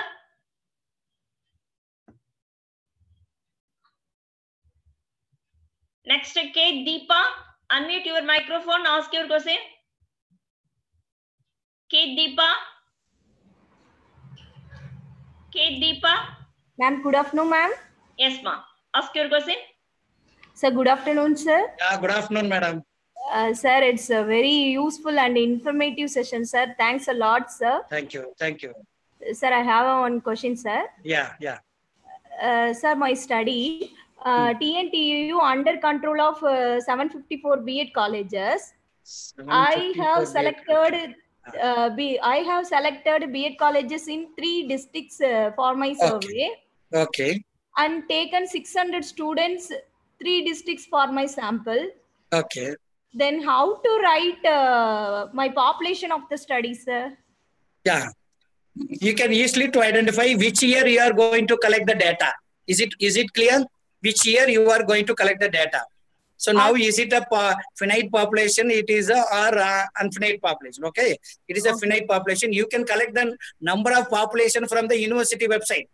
Okay, sir. Okay. Each college, they are giving how many students they are admitted. So you can collect the population size from the university website. How for the particular year when you are going for collection of data, what is your sample, your population size? Okay. Okay, sir. Based on that, from you are not going to collect for throughout the state. Yeah, you have to select only the three districts. 3 districts, sir. Yeah. So from the 3 districts, you are selected conclusion 600 sample size. Yeah, sir. So you restricted this, right? Yes, sir. Yes, you, sir. You are going to collect, or you are already done the work? I done the work, sir. Yes, you are done the work. Yeah, sir. No problem. Work, but I want to clarify that only 3 district students, it's my population, or 754 college. Your population is all the colleges. You mentioned 700 something colleges. 750. All the colleges, your population. Okay, sir. Okay, sir. Right. You are only that 3. Your total population, right? Your 3 districts, it is a study population. Yes, sir. Yes, sir. Then you are taking the sample. Yes, So sir. your sample, your population is all those who are studying, because you are multi-stage. For particular state, you are taken 3 districts. Then from the district you are taken. So you have to mention that all the students who are that particular year, those who are enrolled the course, B.Ed course. This is your population size. Okay, sir. Okay, sir. Thank Thank you. you, sir. Thank you so much, sir. Thank you, ma'am. Thank you, ma'am. Dr. P. Subramanian, sir, Yeah, ask your question. Yeah, Yes. may I audible, ma'am? Yes. Yeah, this is Dr. P. Subramanian from TNTU.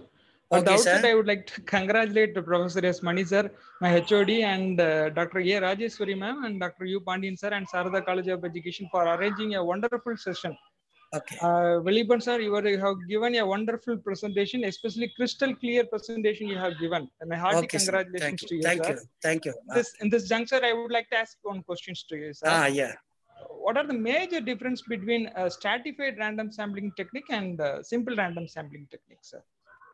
Difference. Yeah, difference. Here, I said that this is a very simple method. It is a simple random sampling, right? Simple random sampling, here and there you just be collected. But when we come about the result point of view, we cannot get the true results. The results may come, but we cannot be collected the true representative of the whole population. Because when there is your population is homogeneous, we can go for the simple random sampling method. Otherwise, if the population is heterogeneous, we can go for the stratified random sampling. So the stratified random sampling, you are divided the population in different strata. From each strata, you are collecting the simple random sampling. So the same thing what we are done in the simple random, we are here the population is divided into different strata, then we can follow the simple random sampling technique from each strata. So that particular result, it gives more accurate than the simple random, first one. So this is the main difference. If the homogeneous population is, can go for the simple random, no problem. If it is heterogeneous, stratified random should be formed. So it is stratified, the second technique, it is better than the first one. Yes, sir, clear? Thank you, sir. Thank you, sir. Mithila Rani, ma'am. Mithila Rani. Unmute your microphone, ask your question. Mithila Rani. Janani, ma'am.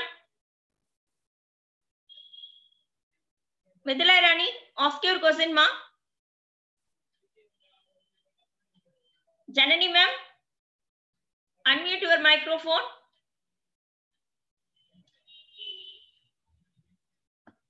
Chelvi Uma, ma'am.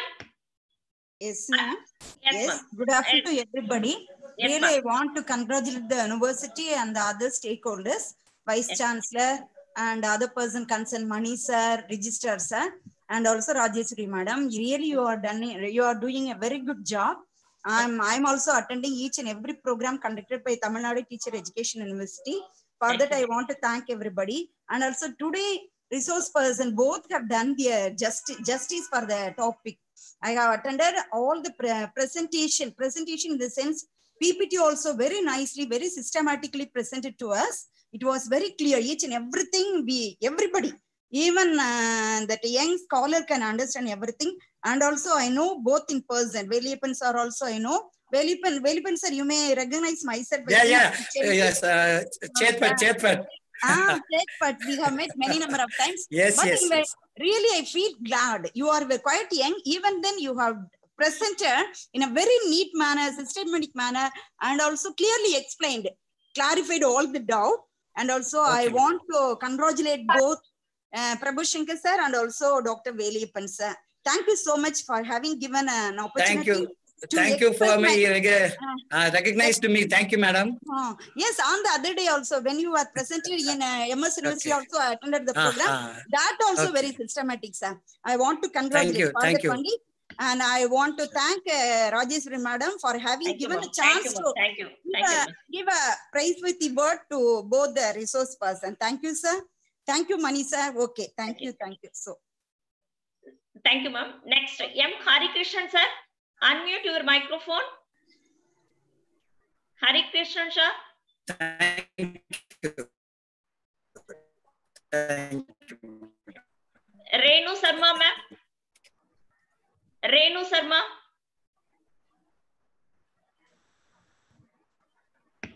Nagraj sir. Nagraj.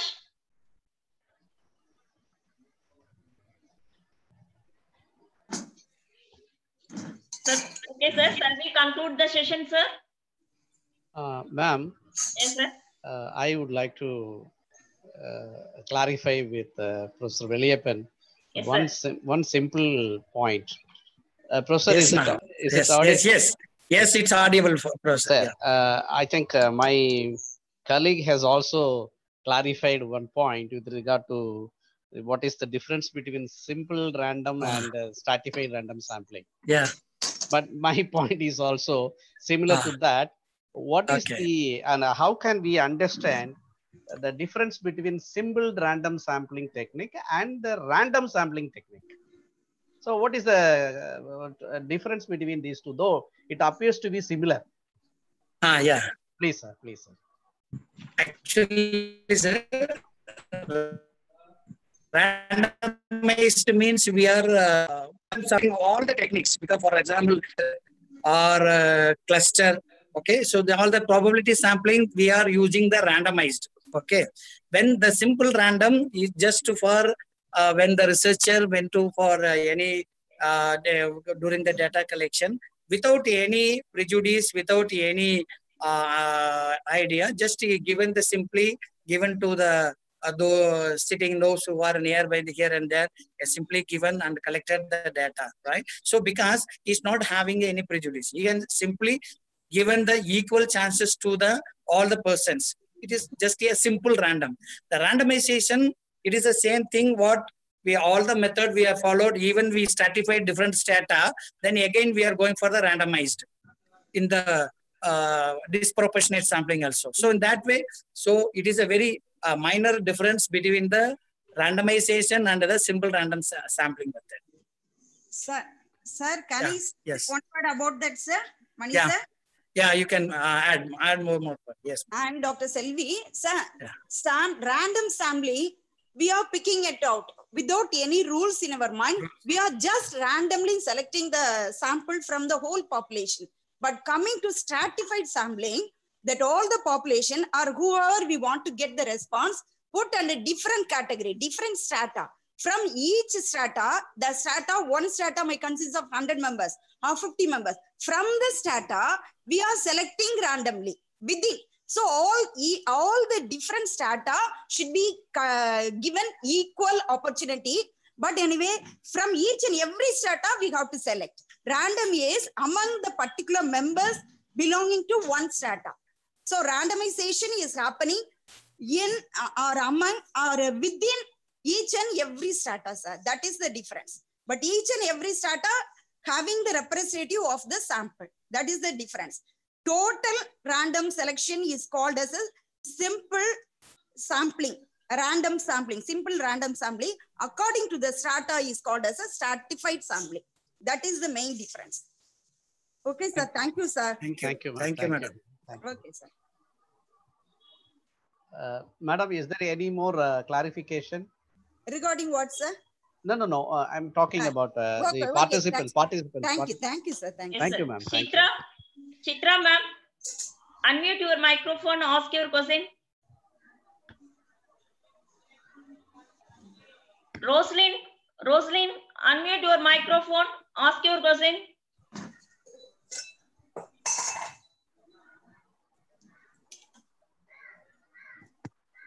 Roslyn.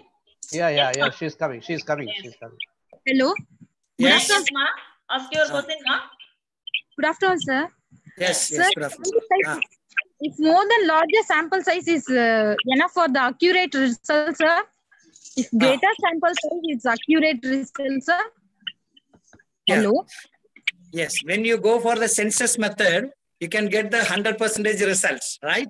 When you go for sampling, when if the sample size is increased, you can get the accurate, maximum accurate possibilities of the result by unbiased results.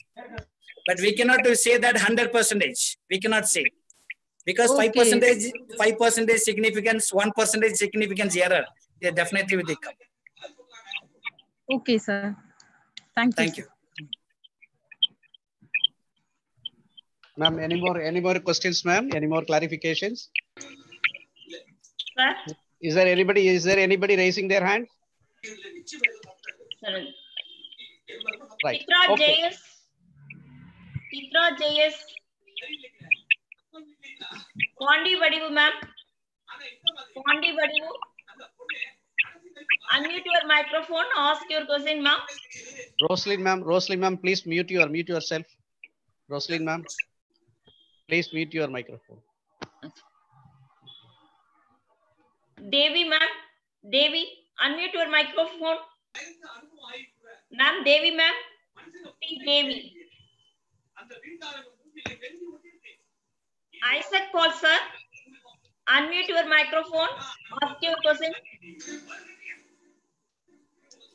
Isaac Paul, sir. Yes. Good afternoon, sir. Yes. Good afternoon, sir. Good afternoon. I have a doubt with regard to the convenient and purposive sampling. Sir, in what context convenient and purposive sampling techniques to be adopted? See, in my there's an experimental study. The sample size is we intentionally selected one school with regard to satisfying the nature of the study. See, one experimental group and control group. Is it possible to select convenient or purposive sampling in that context? Sir, I am Dr. Isaac Paul from Government College of Teacher Education, Tiruvallur, Kerala. Thank you, sir. So first we understand that you are taking the non-probability sampling technique. So the convenience sampling, it is the least reliable, because that particular sampling techniques only it is meant for the convenience of the investigator. You said that you want to say the you want to output may be given to the particular institution. You want to give for any other things, you can go for the convenience sampling. The purposive sampling, it is entirely different. When the your topic, it has some specific objectives. Yes. Okay. Okay. If there is a particular school, for example, if I want to take only the particular for a physically challenged person, if it meant they said it's special children, if I want to go for that, even though they are very close to hand, but my objective is to the purpose is there. So in particular that you can go for the specialized sample. It is called a purposive sampling. Okay. Sir, Otherwise, what context? Tell me, sir. In but it is when compared to the convenience. When compared to the convenience. Yes, sir. Yes, you can ask. Hello. Yes, sir. In experimental study, which sampling techniques is more suitable? Yeah, you can ask. Hello? No technique is inferior, no technique is superior. Based on your research, which one is suitable? If is it convenient is suitable, we can justify, no problem. We can justify. I am taking the convenient sampling because the reason is this. I taken the purposive or snowball. We have to justify, that's all. So no problem. Okay, sir. Thank you. Thanks a lot. Thank you, sir. Thank you. Sheila Pillai, ma'am. Sheila Pillai. Unmute your microphone, Sheila Pillai.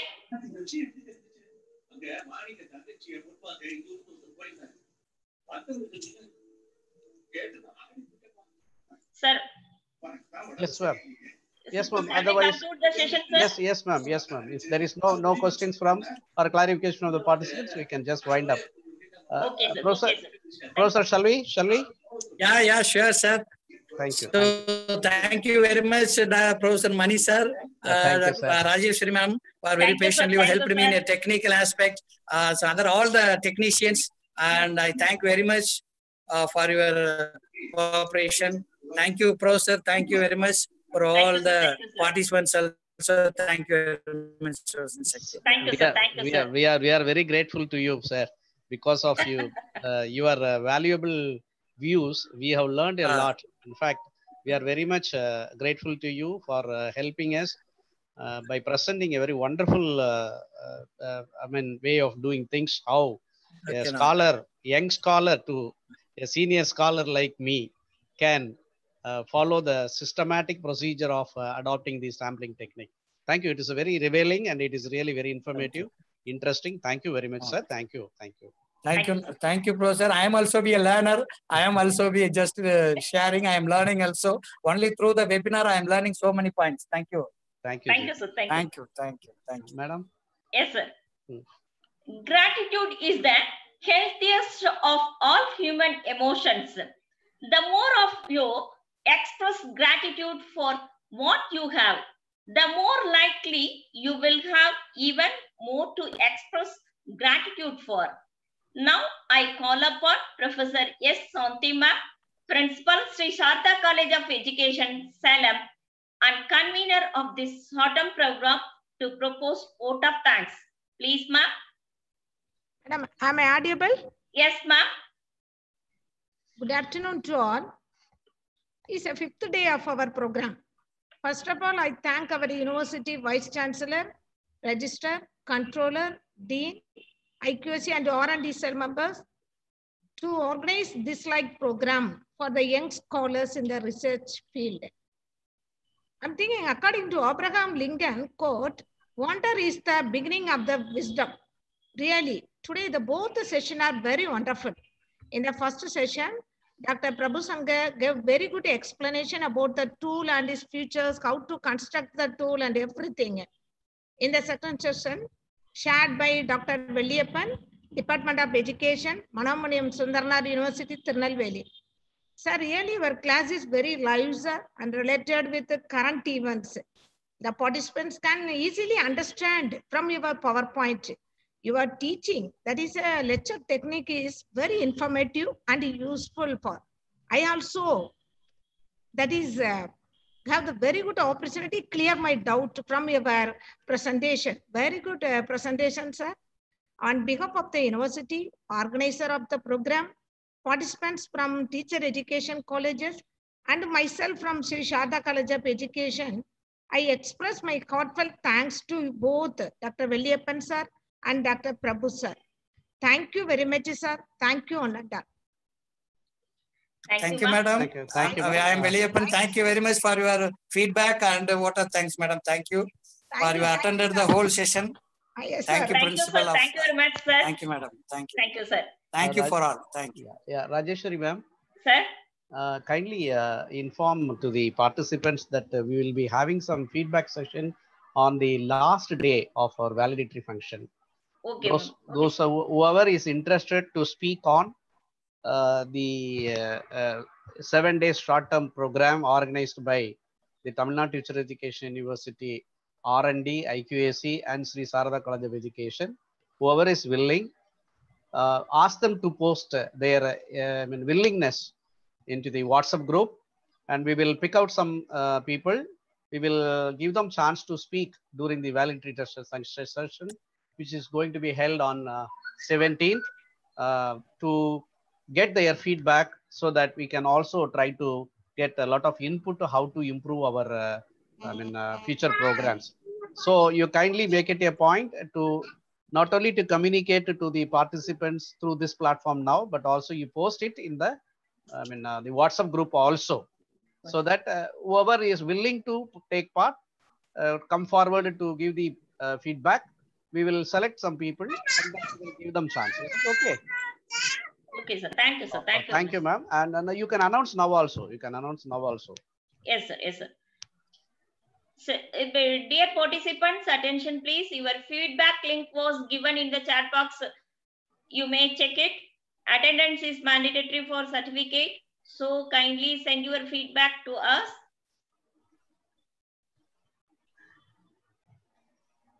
Manish sir? Yes, ma'am. Sir, participants 184, 180 தான் இருக்குறாங்க. It's all right, ma'am. No problem. No problem.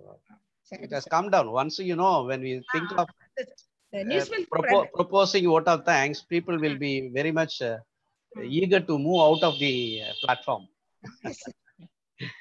Because they think that there is no value of getting the feedback session to be listened to, because they want only the knowledge to be gained, not the gratitude to be paid by the organizers.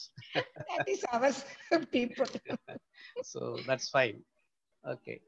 So, ma'am, YouTube la pottingla, ma'am? Did you? Ellame koduthaaching, sir. Yes, ma'am. Yes, ma'am. Yes, ma'am. So I think we had a very wonderful session today. Yes, both sir. the sessions were spellbound. It was very interesting. Very interesting. Yeah, very interesting and very informative. And both of them have done their very great part in communicating us in a simple manner, as well as in a very interesting way also. Interesting. Yes, ma'am. Nice. Yeah. Okay, thank you very much. Thank you, dear participants. Thank you, sir. Dear friends, you, thank you very much. I hope we can leave now. Ma'am, yes, you just wait for a few minutes, ma'am. Rajeshwari, yes, ma'am, yes, just sir. wait for a few minutes. Participants, really sorry to say this. We send the feedback form on via Zoom chat box and YouTube chat box. In the last 10 minutes, please check your chat box. We are not able to send the feedback in any other mode. Please check your chat box.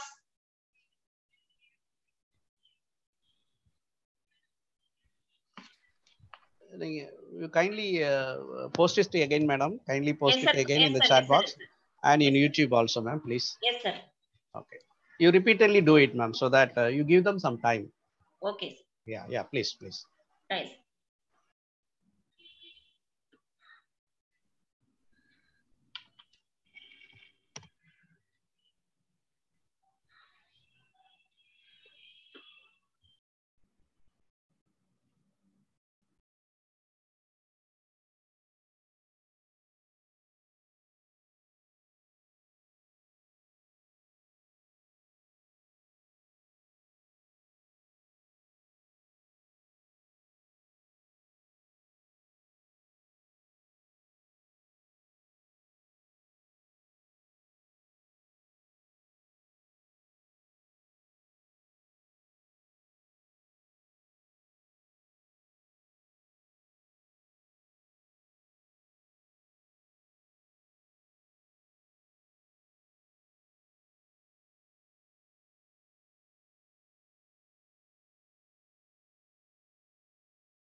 Sir, excuse me, sir.